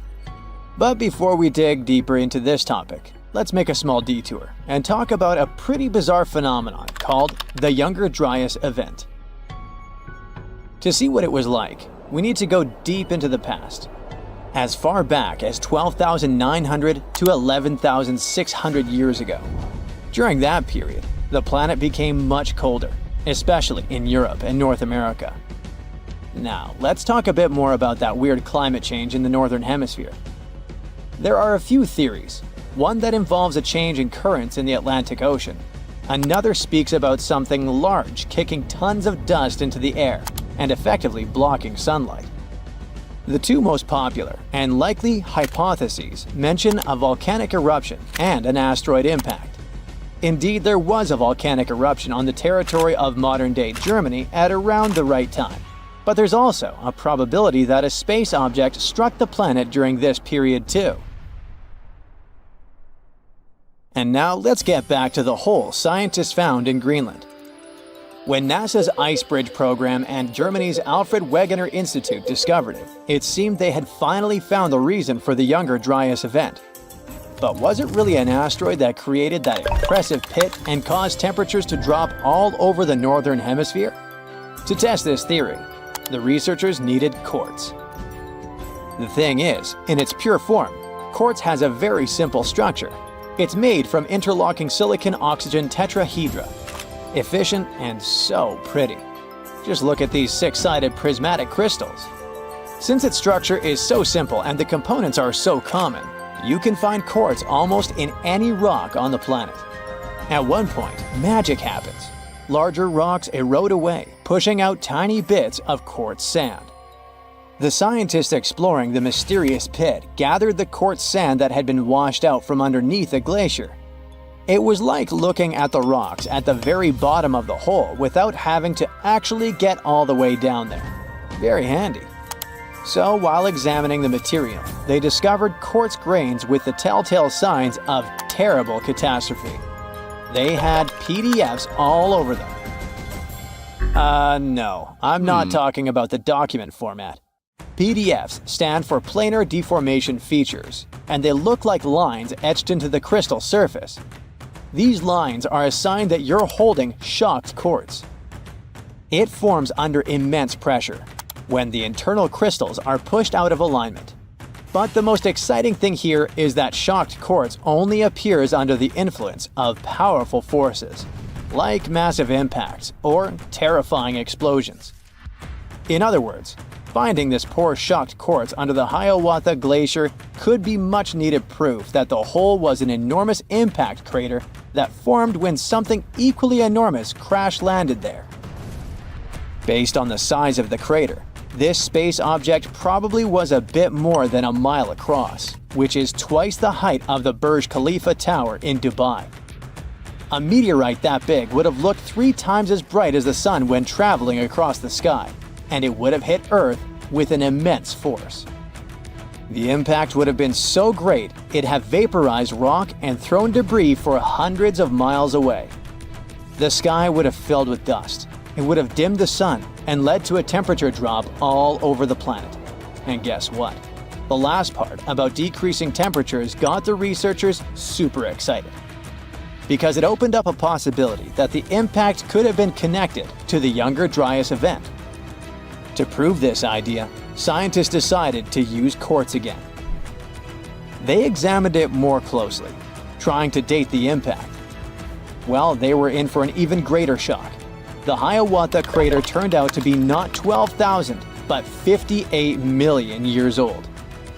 On the other hand, the researchers were disappointed that they hadn't been able to confirm their theory. The crater couldn't explain the Younger Dryas cold snap, but on the other hand, it was still an amazing discovery. Now, get ready for one final twist to this story, and it revolves around quartz again. Other scientists have recently discovered more deposits of shocked quartz all over what is now the eastern USA. It was hiding in sediment layers dating to just before the Younger Dryas. Interestingly, there aren't any craters around those sites whatsoever. But quartz can't lie. It provides evidence of a powerful explosion. It makes scientists think that their impact hypothesis might still be true, but instead of a collision, it could be an airburst.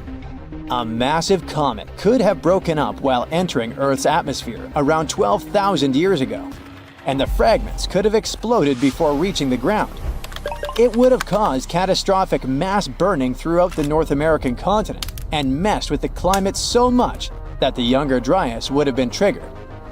Well, I guess we need to wait a bit longer for scientists to find some further proof of this hypothesis.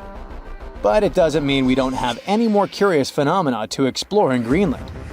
Take these fascinating holes. They sure are kinda smaller than the monster we were talking about. They're called moulins, and they carry surface meltwater all the way down to the base of the Greenland ice sheet. And they have prepared some surprises for us too. Apparently, they're way larger than we previously thought. That's what a recent study based on observation and first-hand exploration claims. Even more interesting, this high volume might influence the stability of the ginormous ice sheet in question, as well as the speed at which it's sliding towards the sea.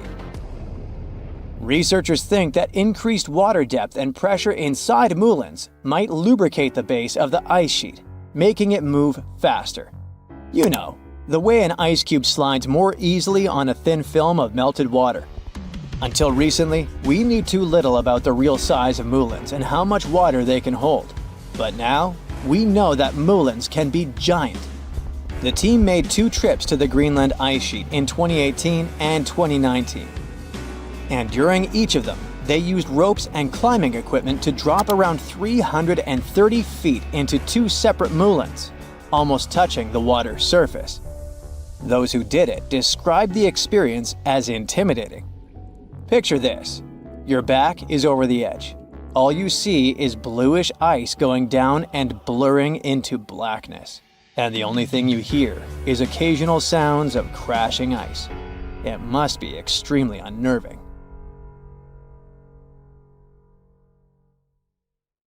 Look at those lush coniferous forests and tundra. What a wonderland! You may have mistakenly thought it's Canada, but it's not. It's Antarctica, about 34 million years ago. So what makes Antarctica this frigid today? It turns out a mix of dropping carbon dioxide levels and some tectonic shuffle played a huge role in transforming this ice-free paradise into the frozen continent we know now. About 50 million years ago, CO2 concentrations were sky high, strutting around at around 1,000 to 2,000 parts per million. But as those levels tumbled down, global temps started to drop, paving the way for the mighty ice sheets that later took over Antarctica. While the CO2 dive was happening, tectonic activity was also working its magic. The big split between South America and Antarctica opened up the Drake Passage, which created the Antarctic circumpolar current. This powerful current acted like a bouncer, keeping warm air and ocean currents from crashing the Antarctic party, and helping keep things rather frosty. If you mix up Australia and Antarctica, you're not that wrong. These two continents used to be one. If you mix up Austria and Australia, it's much worse. By the way, don't fall for the internet myths and memes. There's no help desk in Austria specifically for people who intended to fly to Australia. Now, look at this magnificent Australian pink beach. It's precious, and not in a figurative sense. Those mysterious pinkish sands are actually garnet, and it's widely used in jewelry. Geologists studied those sands and came to the conclusion that the garnet contained there is older than local mountains. That doesn't make sense, right? In fact, it does. You see, Australia didn't used to be this very detached continent as it is now. Many millions of years ago, Australia and Antarctica were part of the supercontinent Gondwana, and glacial erosion released the garnet, which eventually made its way to the beach. These sands formed when South Australia was flat and chill, long before the mountains appeared. Most garnet gets washed away, but this batch has a rich history, tracing back to glacial rocks in the Transantarctic Mountains. So this pink sand comes from an ancient mountain range hidden under Antarctic ice. Not only does Antarctica ice hide gems like garnet, if you look harder, you might find entire buildings. Sounds insane, but this is exactly what a British explorer did. His name is Chris Brown, and he uncovered an entire building beneath the ice. He was traveling to the pole of inaccessibility, and it all started with a bummer. Chris and his son had their plane broken. Suddenly, they spotted a lone bust peeking out of the snow. This place was an old meteorological station. Despite freezing conditions, Chris and his son Micah had a blast exploring. Chris is on a mission to conquer all 7 earthbound poles of inaccessibility and has tackled 5 so far.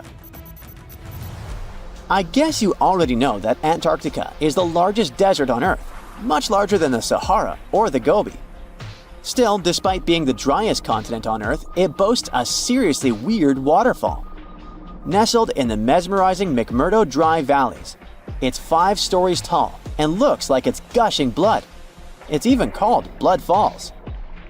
It may look outlandish and even frightening, but its nature can be easily explained. The water that creates this crimson cascade was once a salty lake, but over time, it became sealed off from the outside world when glaciers formed on top of it.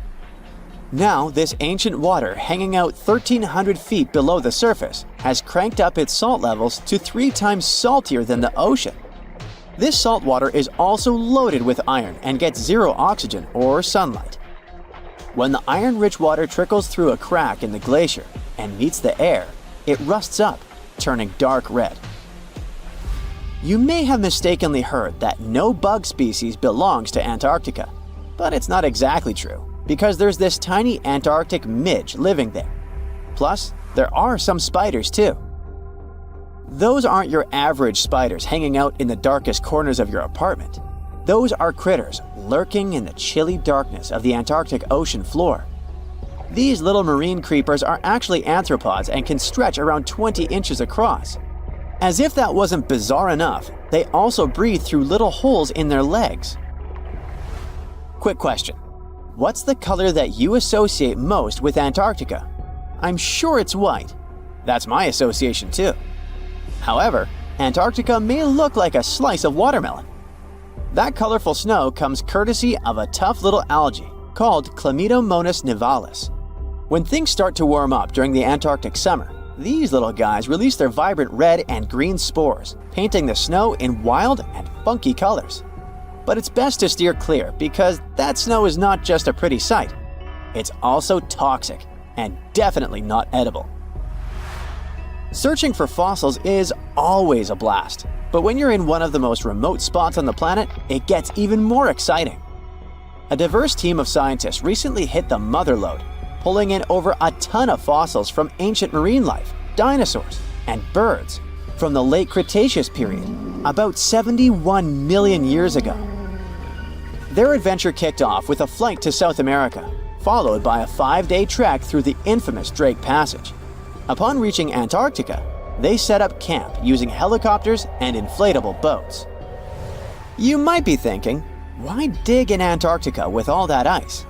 Well, it turns out there are places where rocks pop up, depending on the season. The team went to James Ross Island, located in the Antarctic Peninsula, and they went there during February and March. And that's one of the few parts of Antarctica where in summer, rocks are exposed, and those rocks can come from the age of dinosaurs. The expedition was a success, as they discovered over a ton of remarkable finds. Next up, the fossils will head to Chile before making their way to Pittsburgh's Carnegie Museum of Natural History. Among their discoveries, they found relics dating back about 71 million years, alongside some around 67 million years old, including plenty of snails, clams, and various marine creatures. Yikes! Look at this creepy sea worm. It could live in LA and be a star in a horror movie, but it chooses to call the chilly waters of the Southern Ocean near Antarctica its home. These worms can grow up to 8 inches long and 4 inches wide, but don't let their spooky exterior trick you. Research suggests they might actually be superheroes in disguise, playing a vital role in keeping ecosystems buzzing. Now, see that head? It's not really a head, it's just a retractable throat that helps this toothy creature chow down on its meals. Antarctica has many creepy critters to offer. Let me introduce you to the Antarctic strawberry feather star. It's not like Patrick from SpongeBob though. It's more like a deep-sea creature straight out of a horror movie. Picture this, 20 wiggly arms, some stretching up to 8 inches, all decked out with these bizarre little bumps. Yikes indeed. Back in 2014, scientists buried 34 seismic monitors in the snow on the Ross Ice Shelf, which is huge. Think of it as an ice slab the size of Texas, just chilling over the Southern Ocean. These clever little machines picked up a nearly non-stop buzzing. Even though our human ears usually can't catch these low-frequency sounds, scientists have worked their magic and made them audible for us. They even shared the creepy audio online. A glaciologist from the University of Chicago says that if you could hear this vibration, it'd sound like a swarm of cicadas taking over the backyard in late summer. But these glacier explorers weren't trying to capture spooky tunes. They're actually on a mission to monitor the Ross Ice Shelf because things are heating up, literally, and the ice is melting faster than ice cream on a hot day.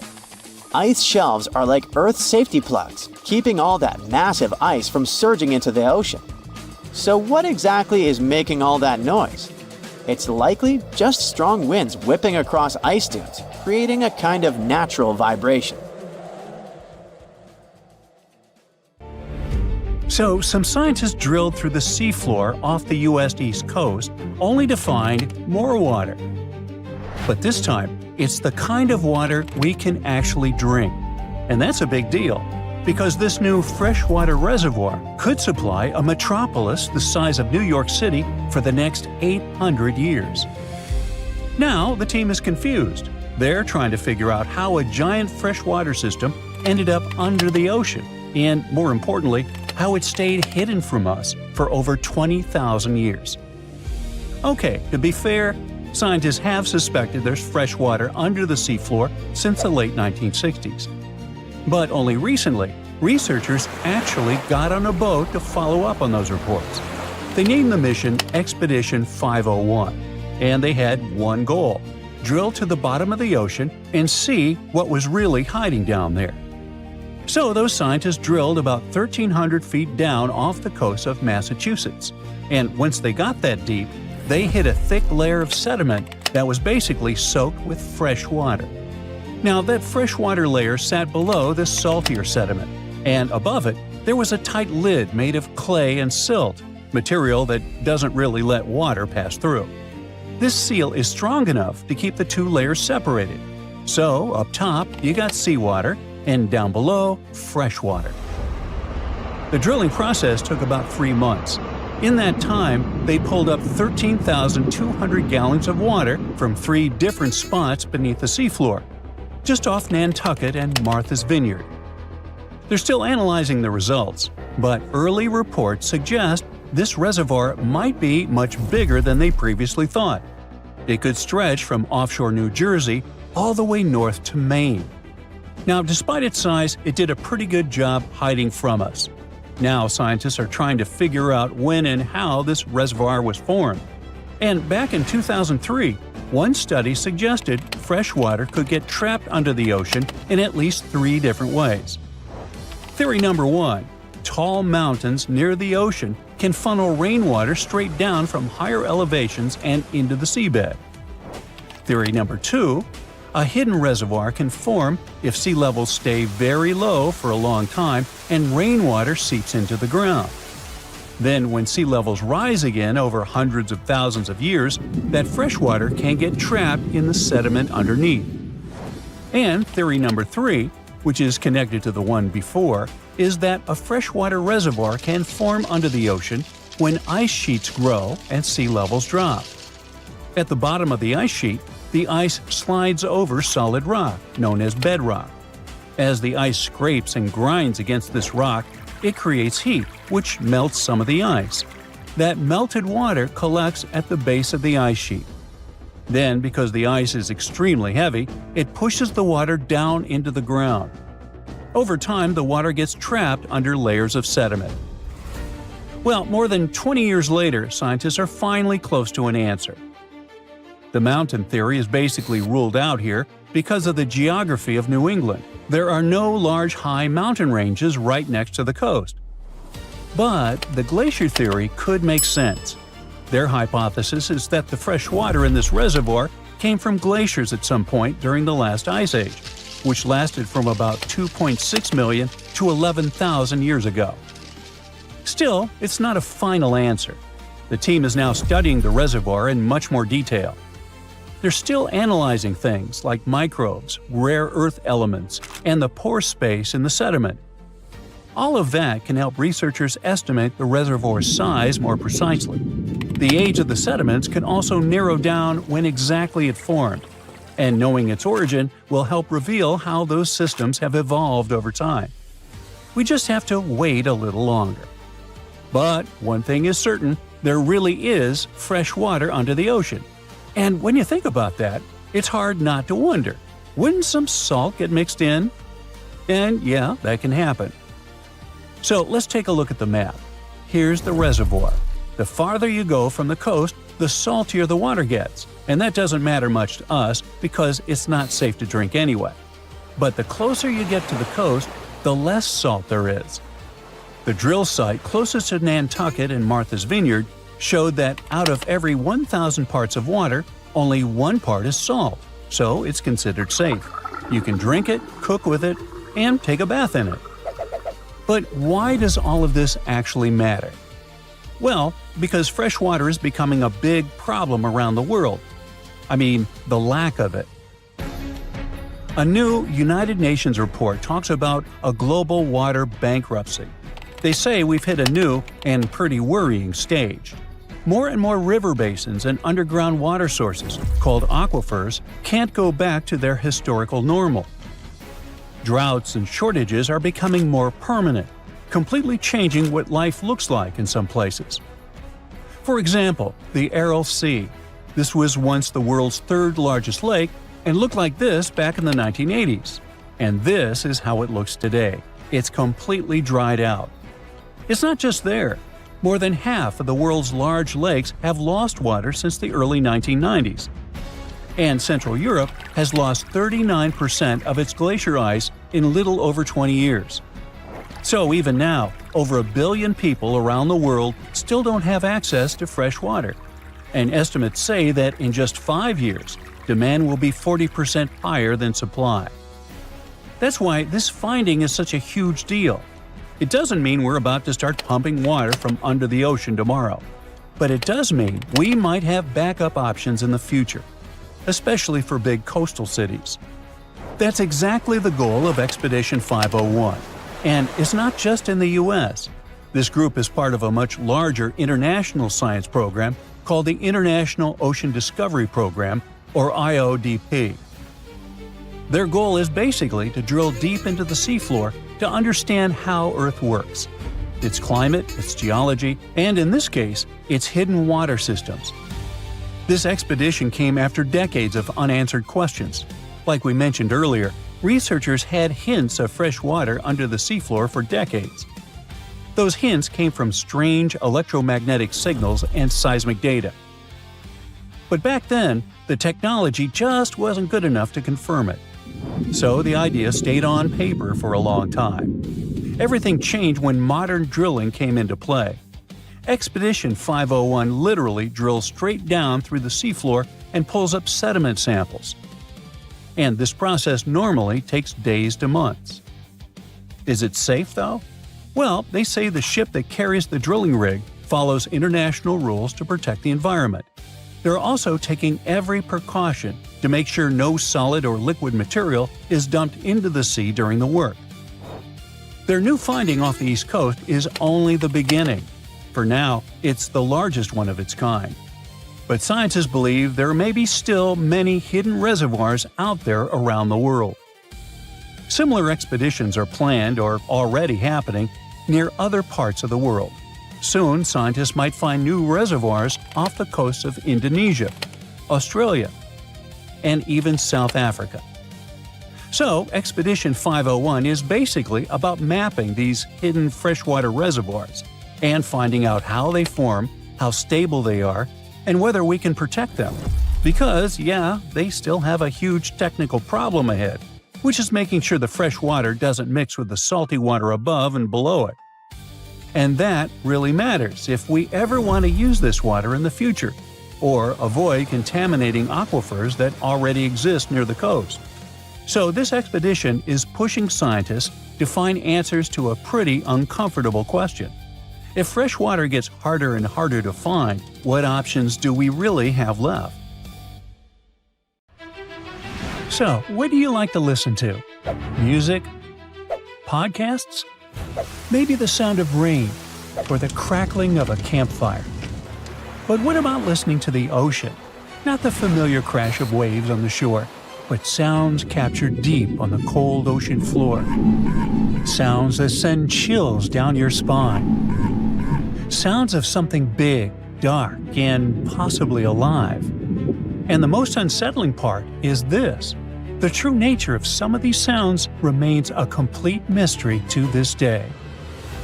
In 1997, something strange echoed through the Pacific Ocean. Deep beneath the surface, far off the coast of South America, a sound appeared so powerful that it instantly unsettled scientists. It was ultra-low in frequency, massively loud, and unlike anything recorded before.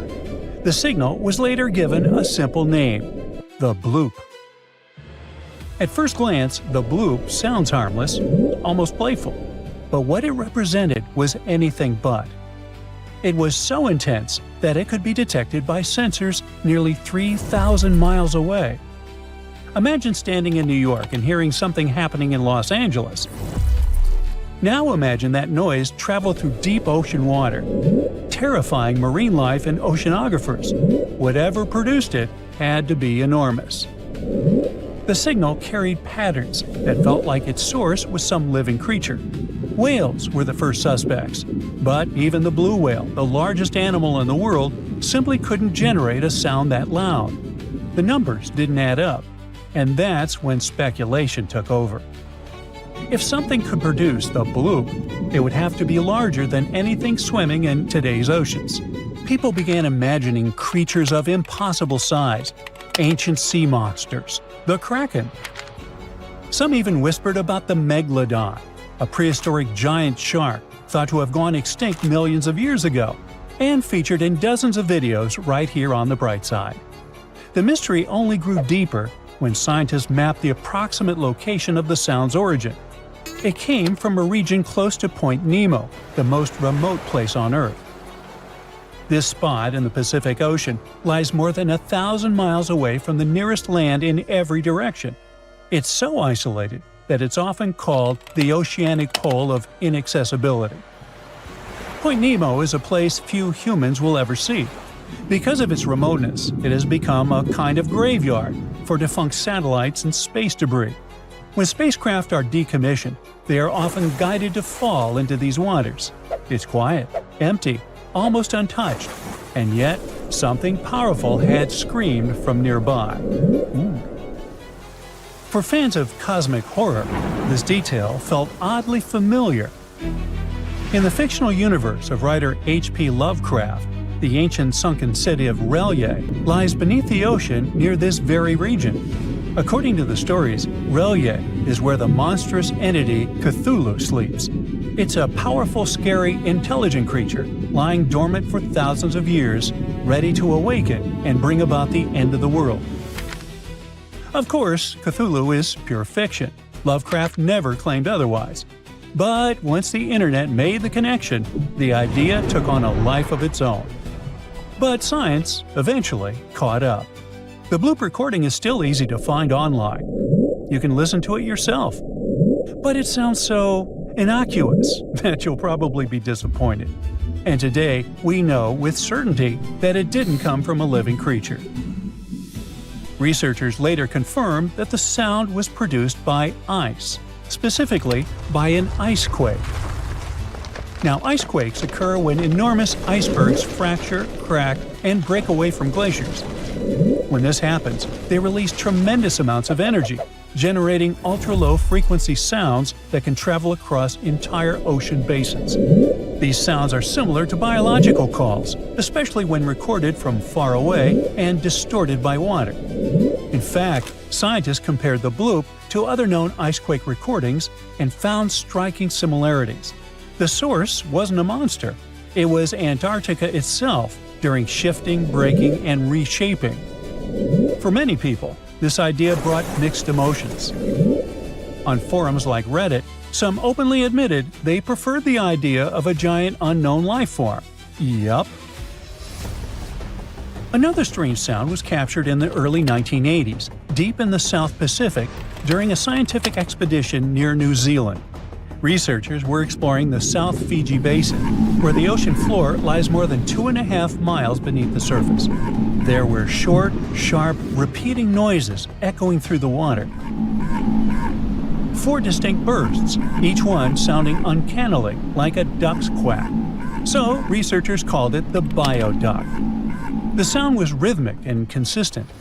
Eventually, the team concluded that the source had to be biological, but identifying exactly what made the sound proved impossible.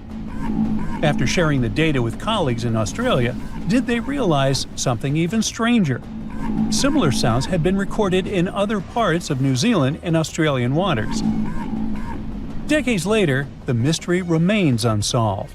Some scientists believe the quacks may not be random at all. They could be a form of communication. Perhaps the sounds may come from Antarctic minke whales, though no direct proof exists. Scientists also noticed that there were several sources of sounds, and when one source spoke, the others fell silent, as if they were listening. It may have been a conversation echoing through the deep, in a language we still don't understand. Imagine a terrifying alarm blaring inside a secret laboratory, announcing that a monster from another planet has broken free. It's an ugly sound, loud, piercing, and oppressive, the kind that makes your skin crawl. In August of 1991, scientists recorded something eerily similar. Not in a lab, but deep beneath the Pacific Ocean. Across vast areas of the ocean, a strange, repeating signal began to appear at different times. It consisted of narrow, rising tones that lasted several seconds each. Researchers name this sound upsweep. It's detected most often during the spring and fall, leading scientists to believe it may be connected to seasonal environmental changes or changes in the source itself. But what exactly was producing it? No one knows for sure. The only thing scientists can say with confidence is that upsweep appeared near areas of suspected volcanic activity. But if this sound is natural, why does it seem so precise? So consistent. It almost feels artificial, as if a secret underwater facility is periodically broadcasting a distress signal from the depths of the ocean. Since its discovery in 1991, the upsweep signal has gradually weakened, making it one of the strangest and most unexplained phenomena ever recorded beneath the ocean. Now, there's another mysterious sound known simply as slow down. True to its name, this signal steadily decreases in frequency over 7 minutes before fading into complete silence. It was recorded in May 1997 on a hydrophone array located in the eastern equatorial Pacific Ocean. At first, slow down doesn't seem especially loud. But here's the chilling part. It was picked up by 3 separate sensors placed nearly 3,100 miles apart. Imagine how deafening and terrifying it was near the source itself. So, what caused it? The most widely accepted theory suggests that a massive drifting iceberg slowly came to a stop and ran aground. The idea is surprisingly plausible. A colossal block of ice is scraping along the seafloor, grinding forward until it finally halts. The location supports this theory as well, since the sound originated near shallow waters and small islands. Because of this, many scientists classify slow down alongside the bloop as a cryogenic noise caused by ice. Still, it remains just a theory. Officially, the sound has never been identified. And there's yet another eerie recording from the ocean. This one sounds like a moan, but scientists named it whistle. Go figure. It was recorded in 1997 and gives the unsettling impression that something enormous is sitting on the ocean floor and whistling. Researchers believe that something could be an underwater volcano. When they compared the whistle signal to previously recorded volcanic sounds from the Eastern Pacific, they found them very similar to each other. Most likely, all these sounds are of a natural source, volcanic eruption or iceberg collision. But it's still pretty scary to hear something like this while driving. It would be especially unpleasant to be directly above an erupting underwater volcano. Well, yeah. For millions of years, something has been lurking in the depths of the ocean. You can't see it, touch it, or map with sonar, yet it keeps entire species trapped where they are. Recently, scientists uncovered its victims, strange jellyfish cousins that look almost identical, except for one odd detail. One travels the world's oceans, the other is stuck in the Arctic, unable to escape. What blocks its way? It's not ice, not land, not even depth, something far stranger. Let's take a look at this mystery. The jellyfish in question belong to a subspecies with a pretty complicated and hard-to-pronounce name, so I won't. See? Anyway, they live very deep in the ocean, about 3,300 to 6,600 feet down. That's so deep that sunlight doesn't even bother showing up there. The strange thing is that some of these jellyfish have a little bump or knob on top of their umbrella-shaped body, and others don't. And this tiny difference decides their entire life story. Jellyfish with a knob are world travelers found across all oceans.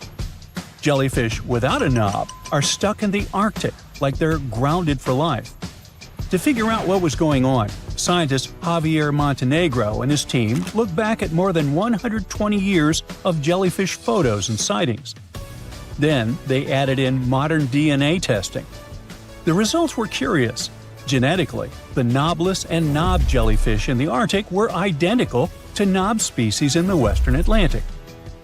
In any case, This bizarre similarity aside, only the knobless jellyfish are trapped in the north.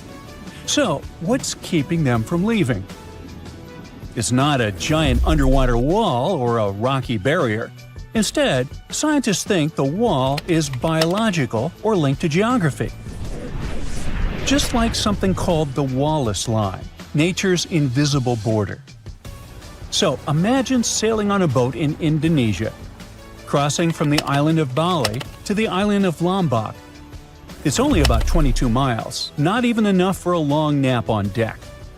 Once you're there, the beaches look the same, the weather feels the same, and the palm trees all sway the same way. But when you look at the animals, it feels like stepping into a different universe. Birds, mammals, even reptiles suddenly don't match what you just saw a short distance away. That invisible line dividing the two worlds is the very Wallace Line. The story began in 1859. Alfred Russel Wallace, a British naturalist, traveled through the East Indies. While hopping between islands, he noticed something that didn't make sense.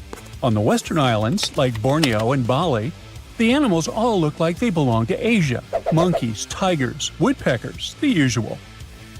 But east, the animals seem to have come straight out of Australia. Marsupials, cockatoos, even kangaroo cousins. The two sides weren't blending at all. Wallace realized that a narrow stretch of water could act like a massive biological border. How could two islands, close enough to see across the water, host such different wildlife? The line is not just some quirk of nature, but the result of powerful geological forces. Between the islands, there are underwater trenches that have never dried up, even when ancient sea levels rose and fell. To the west, you can find the Sunda Shelf. That's an enormous sunken platform that once connected Asia to nearby islands. That's why Borneo, Sumatra, and Java are packed with Asian-style wildlife. To the east is the Sahel Shelf. It once linked Australia and New Guinea, helping Australian species spread. The Wallace Line slices right between these shelves. This part of the world, the Indo-Australian archipelago, is where four massive tectonic plates slam into each other. As the seas rose, animals became trapped on islands. When seas fell, some species made it across, but not so many. That's why two islands, separated by just a short boat ride, ended up with completely different ecosystems. The Wallace Line isn't some recent discovery. This invisible border has been messing with animals for millions of years. Now, back in the Pleistocene, when giant mammoths roamed our planet and the oceans were up to 400 feet lower, many of the islands in Indonesia were actually connected. Tigers and elephants could stroll from place to place without ever touching water. But even when sea levels dropped that much, Asia and Australia never linked up. There was always a stretch of really deep water between them, and that watery gap acted like an uncrossable wall. For more than 50 million years, it's been stopping animals from mixing, keeping Asia's lineup on one side and Australia's weird crew on the other. That middle zone of islands, the ones stranded between the two continents, is called Wallacea. Only animals that could swim, fly, or somehow make it across the open ocean managed to live there. Everyone else was stuck at home, no exceptions. As you see, there can be a logical scientific explanation for almost any phenomenon on Earth. Maybe we could find one of those poor trapped jellyfish. Apparently, the problem lies in the North Atlantic Drift. It's a warm current that flows up from the Gulf Stream. Scientists don't know exactly why, but something about this area blocks the knobless jellyfish. One theory claims that predators beyond the drift are too dangerous for these creatures. Another idea is that the knob itself somehow gives jellyfish an edge in survival, but no one really knows. For now, it's like an invisible border. Knob jellyfish pass, knobless jellyfish stay put. On the Pacific side of the Arctic, there's no need for a mysterious barrier. The Bering Strait already does the job. On average, it's only 165 feet deep, which is way too shallow for deep-sea creatures to get through. So these jellyfish, knob or no knob, can't escape south. And since we're back at the topic of animal life, Let's speak a bit more about the weird fauna quirks of the Wallace Line, because animals are the easiest way to see this barrier in action. Birds, for example, often refuse to cross even the tiniest gaps of open water, so their species stop right at the line. Mammals are even stricter. Bats can cross because they fly, but larger land animals never made the jump. On the Australian side, it's all about marsupials like kangaroos and possums. You'll also find native rodents that settled there more recently. On the Asian side, you get a different cast: apes, elephants, tigers, cats, monkeys, rhinos. Sure, there are some oddball exceptions. Sulawesi, right in the middle of the divide, has macaques, pigs, and big-eyed little tarsiers. But overall, the split is obvious.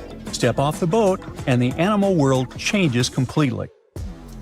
But then, what about plants? Well, they don't always follow the rules as neatly. Seeds can hitch rides on birds, float on water, or get blown by the wind. But even here, the Wallace Line shows up. Take eucalyptus trees, for example.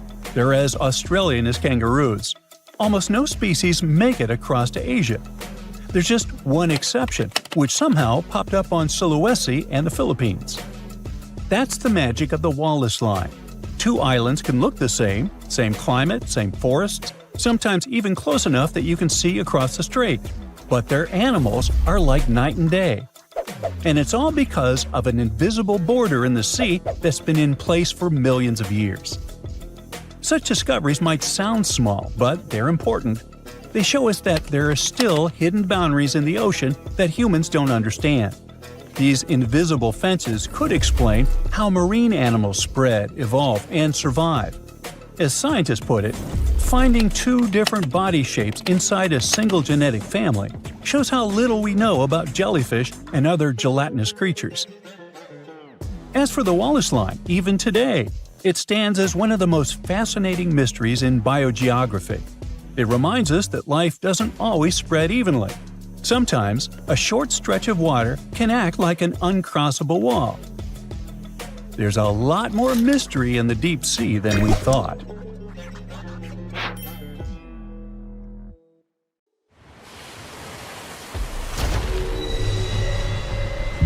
Over 1,500 people lost their lives in this part of the ocean, so maybe it's a prudent idea to stay away from it. The spot where RMS Titanic sank remains dangerous. I mean, yeah, there are still huge icebergs out there, but there are even bigger threats lurking beneath the surface. Titanic is sitting about 12,500 feet underwater, nearly 400 miles southeast of Newfoundland. It's been down there for over 100 years, so over time, the wreck's just been falling apart little by little. The infamous ship is rusting just like any iron or steel structure would be underwater.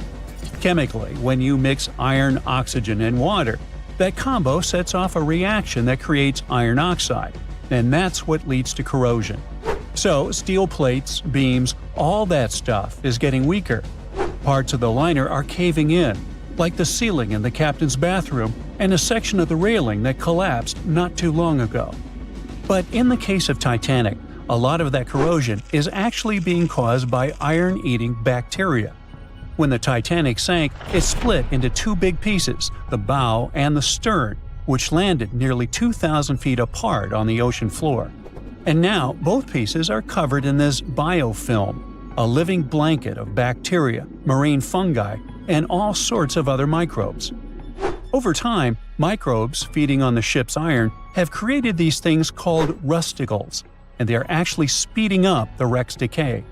Scientists say the stern is breaking down way faster than the bow, mostly because it took more damage when the ship sank.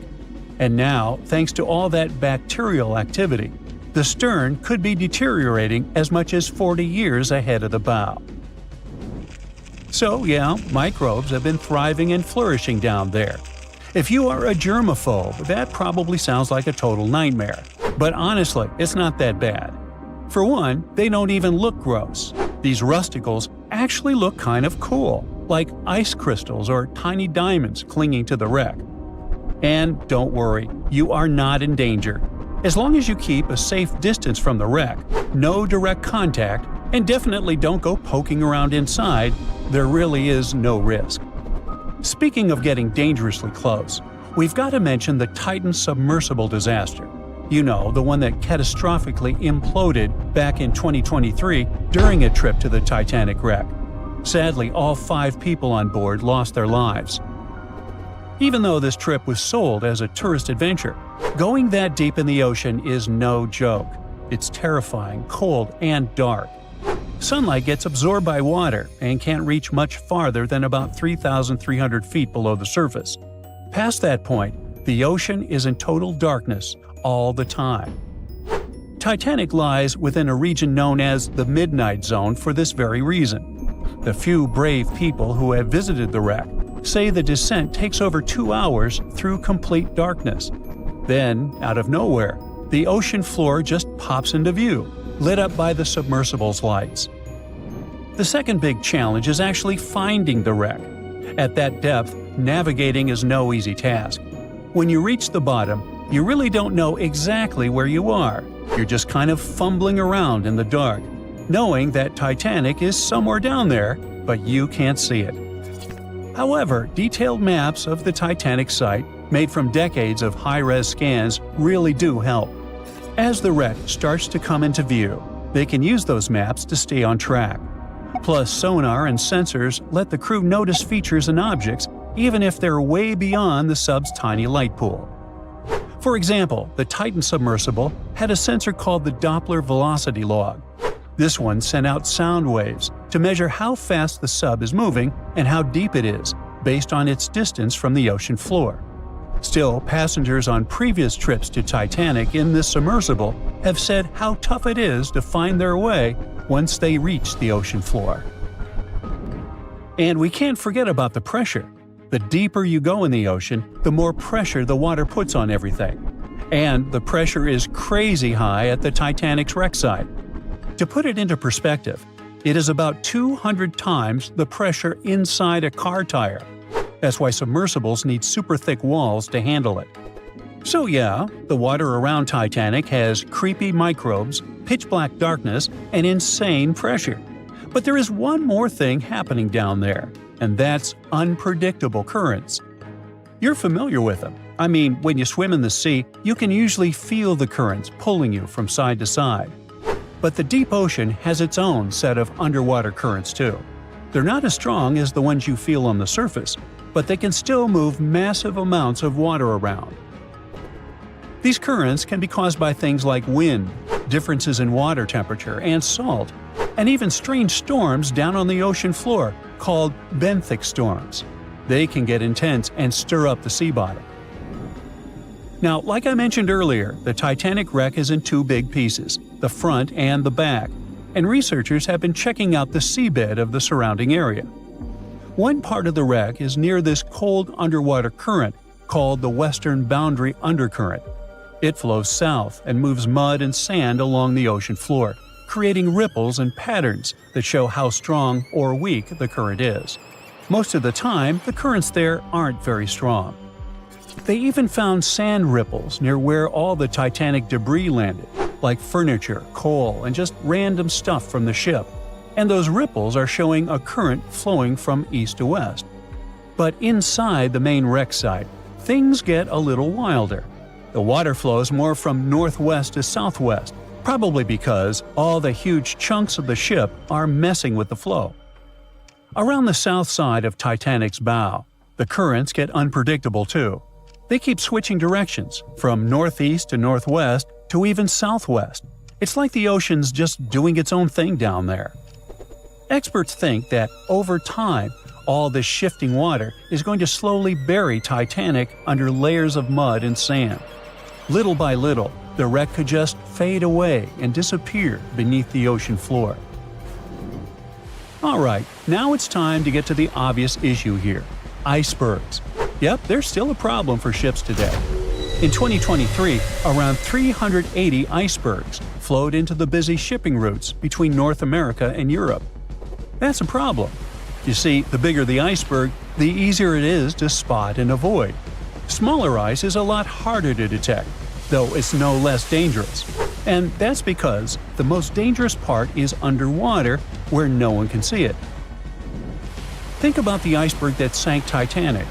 Passengers saw about 100 feet of it above the water, but it's believed that's only 16% of its total size. Experts say the rest, hidden beneath the waves and much larger than what's visible, could stretch down several hundred feet. Now, the good news is that, unlike Titanic's day, we have much more technology now to spot icebergs in time. Modern ships have radar and satellite imagery that can pick up icy threats hiding in the dark. Some vessels even use sonar and thermal imaging to see through fog, helping the crew to spot icebergs above the surface. GPS and AIS pick safer routes, and monitoring centers around the globe send out real-time alerts, like having a personal iceberg spotting assistant. So, yes, it is a massive upgrade from just relying on binoculars. You won't have to worry about icebergs on your next cruise vacation, even if it passes alongside Titanic's route. But just to be extra safe, try not to travel with anyone named Jack or Rose, and never play the violin while on board. Just saying. Okay, it's pop quiz time. What's the strongest river in the world? The Amazon? Pfft, rookie guess. No, really. The mightiest river isn't on land at all. It's underwater, and is called the Antarctic Circumpolar Current, or ACC for friends. This beast flows with a force 100 times stronger than the Amazon River, and it could power over 100,000 hydroelectric plants. That's enough electricity to light up entire continents. But this underwater juggernaut doesn't just flex its muscles for fun. It's the planet's ultimate multitasker. The ACC is Earth's thermostat, carbon vacuum, climate stabilizer, and oceanic superhighway all rolled into one. But here's the not-so-fun part. Scientists have spotted a serious red flag. The ACC is slowing down. And not just by a little bit.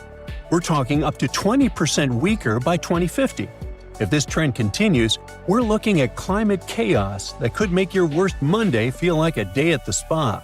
So, maybe time to panic a little? Well, hold on. So what is the ACC anyways?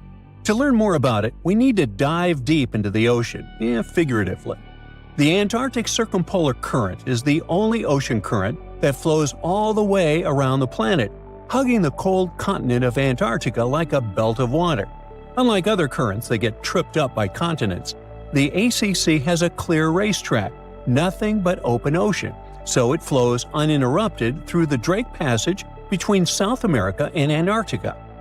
It moves an astonishing 3.6 billion cubic feet of water per second. That's so much water we couldn't find anything to compare it to, sorry. The ACC is driven by ferocious westerly winds, moving eastward to connect the Atlantic, Pacific, and Indian Oceans into one continuous supercurrent. It also plunges into abyssal depths, connecting shallow, intermediate, and deep waters into one giant, swirling blender of oceanic energy. Now, to put it simply, maybe too late for that, but I'll try, the ACC is the glue that is keeping all of our planet together. It plays a starring role in the thermohaline circulation, or global conveyor belt, if you don't want to sound lame. This is the system that redistributes heat, carbon, and nutrients around the globe. To make it all work, the ACC pushes nutrient-rich deep water to the surface in a process called upwelling, feeding plankton, krill, whales, and eventually sushi on your plate. That means if you love seafood or care about ocean food chains at all, you should really start paying attention. Without this nutrient cycling, marine life from the bottom to the top of the food web suffers. Now, here's the cool part. While it's busy playing waiter to the sea, the ACC is also doing our laundry. Well, sort of. It absorbs massive amounts of carbon dioxide from the atmosphere and stores it in the deep ocean, locking it away for centuries. Think of it like Earth's giant carbon vault, no password required. It also helps regulate the weather. Without the ACC pushing heat around the globe, Western Europe would be 50 degrees colder. That means Paris would feel like Siberia, and Londoners would have to trade their umbrellas for snowshoes. The current helps maintain the temperature balance between the hemispheres, stabilizing wind patterns, rainfall, and ocean temperatures around the world. Even hurricane patterns could change because warm ocean surfaces are a key ingredient for cyclone formation. Mess with the currents, and you might be dialing up stronger, weirder storms.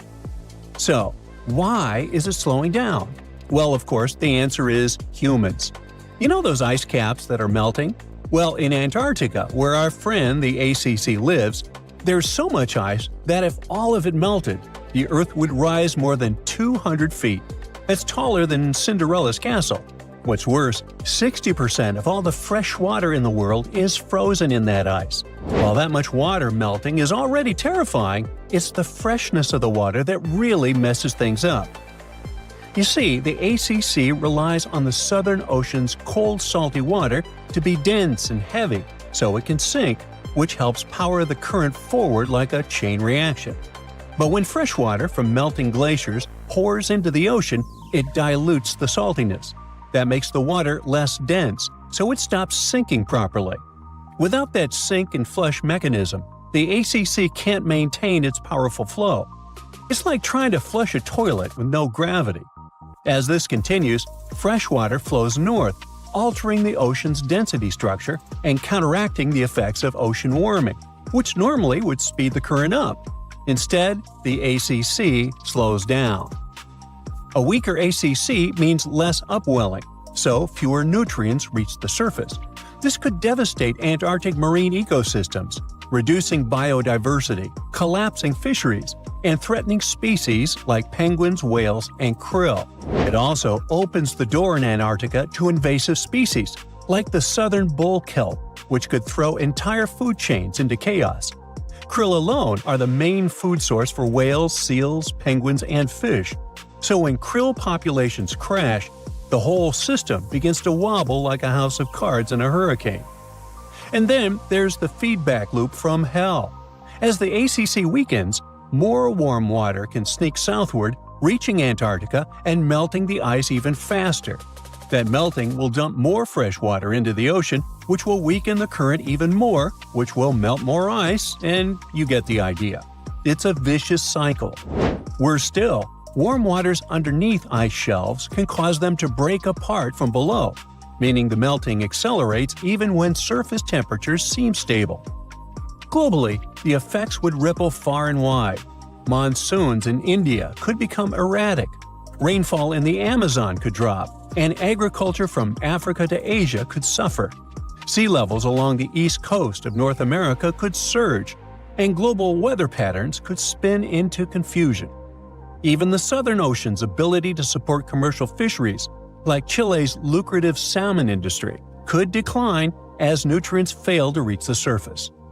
And let's not forget, without a strong ACC, the ocean's ability to absorb carbon and excess heat plummets.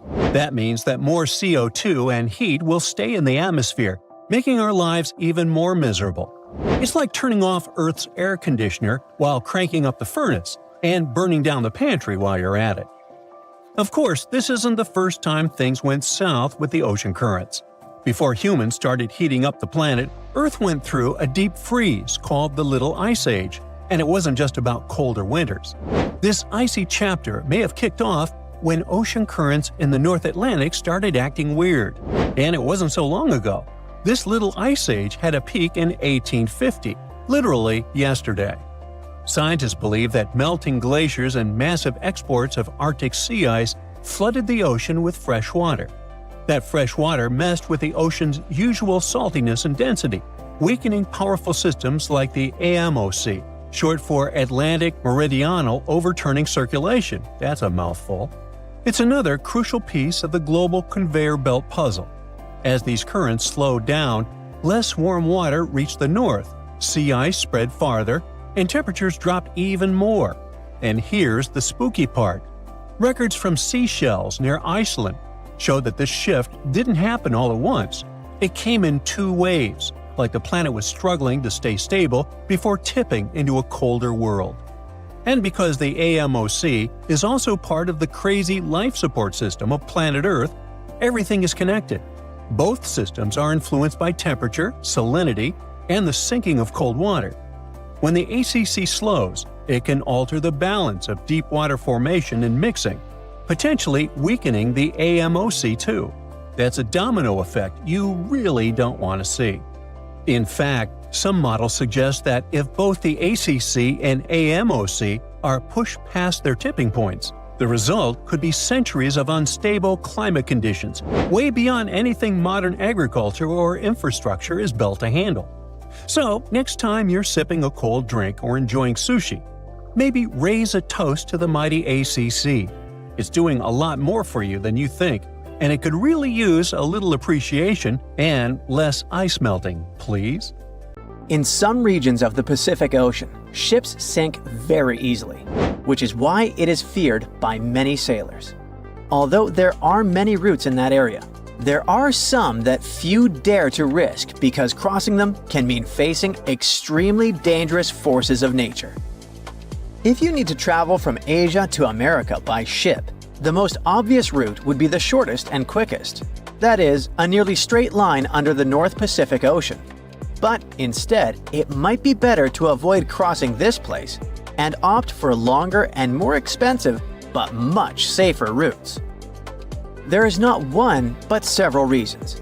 The Pacific is home to some of the most dangerous waters in the world. When we open a world map, we usually see that the Pacific Ocean is kinda divided, which prevents us from realizing how big it is. But in reality, this giant covers almost a third of Earth's surface. It's about 10 times larger than the smallest ocean in the world, the Arctic Ocean. In other words, when crossing it, the chances of being cut off from any landmass are very high. And in cases of emergencies, mechanical failures, or even storms, help might take days or even weeks to arrive. This significantly increases the risk of serious accidents, the possibility of cargo loss, and, in more serious cases, something even worse. Now think about it. A ship journey from Santos, Brazil to Cape Town, South Africa covers a little more than 3,400 miles. To get from Callao, Peru to Shanghai, China, you need to travel around 10,000 miles. Another major problem that prevents sailors from crossing the Pacific is storm systems, whose name already indicates what they contain: unpredictable and therefore dangerous storms. In addition, near the equator, there is a chain of winds called trade winds that directly influence the climate in the tropical region and occasionally cause rain. Trade winds are strong and constant winds that act like a whirlwind that rotates without stopping. And although they are extremely important for nature, as they spread moisture through forests and even influence the formation of deserts, they pose a problem. Their intensity changes depending on the season. In winter, for example, they can be much stronger. And since these winds are responsible for moving the ocean waters, they also create strong sea currents that could make the journey much more dangerous. In 2015, researchers came across a series of extremely strong winter trade winds that caused a surge of short but intense waves in the Pacific Ocean. They observed that those waves began to hit the ship with constant force, as if they were repeatedly punching it. As a result, the hull structure was completely twisted and deformed. And in the end, they confirmed what they had already known. Those waves, caused by winter trade winds, could be a real threat to vessels. And by the way, do you remember that help in the middle of the Pacific can take a considerable amount of time to arrive?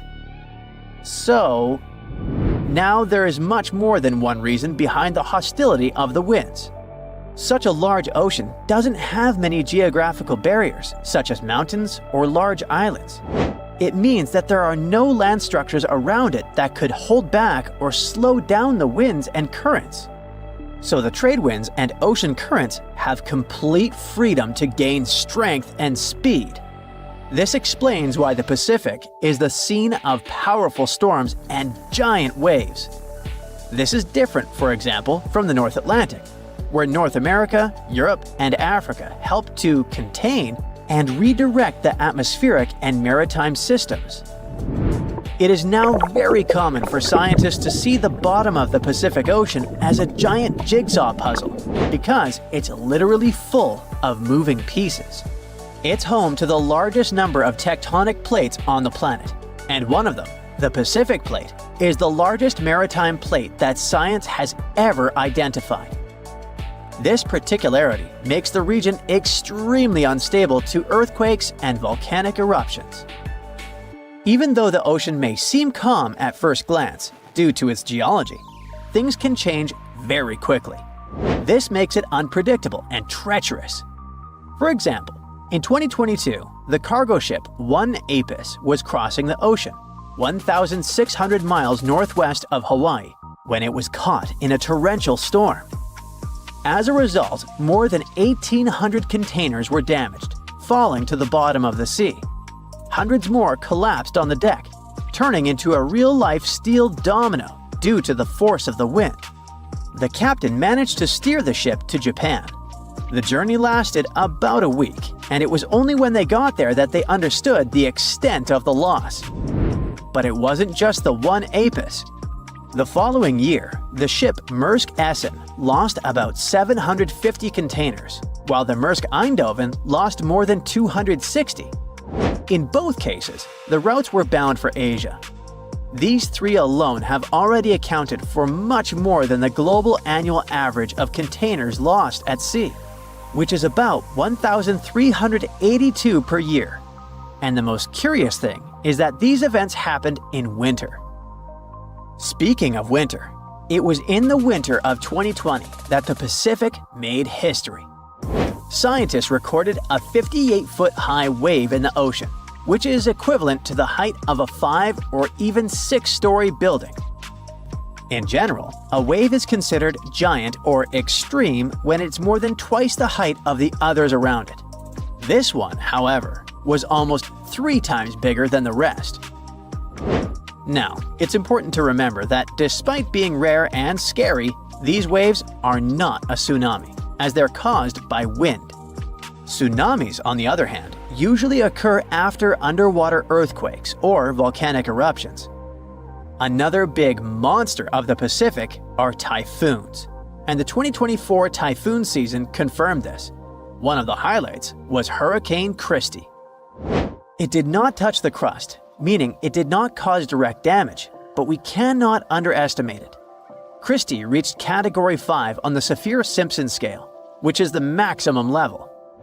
A hurricane of this degree is considered catastrophic, so it's no wonder that it was powerful enough to generate huge waves and extremely dangerous rip currents.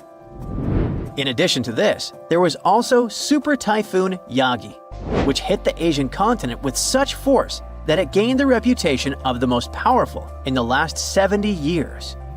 When it arrived in Vietnam, it caused around $1.6 billion in damage, destroyed infrastructure in several cities, and left a trail of victims wherever it went. As if that weren't enough, the Pacific is also home to one of the most unstable regions on the planet, the famous Pacific Ring of Fire. It's a huge, crack-shaped area that's home to intense volcanic and seismic activity. It's the most tectonically active place in the world, as the plates of the Earth's crust are constantly moving there. They move apart and collide, or grind against each other, which causes the region to experience earthquakes and volcanic eruptions all the time. Seismographs record some type of tremor there every 5 minutes. This dangerous region is responsible for about 90% of the planet's earthquakes. So, 9 out of 10 tremors occur within this ring, which stretches across the northern Pacific. And the worst part is that it doesn't just affect North America or Asia. In 2023, tremors linked to the Ring of Fire were felt in several Latin American countries, such as Argentina, Chile, Ecuador, and Peru. There was a trail of destruction, and the lives of around 15 people were lost. There's no shortage of reasons for ships to avoid the shortest route across the Pacific and opt for longer routes. As the popular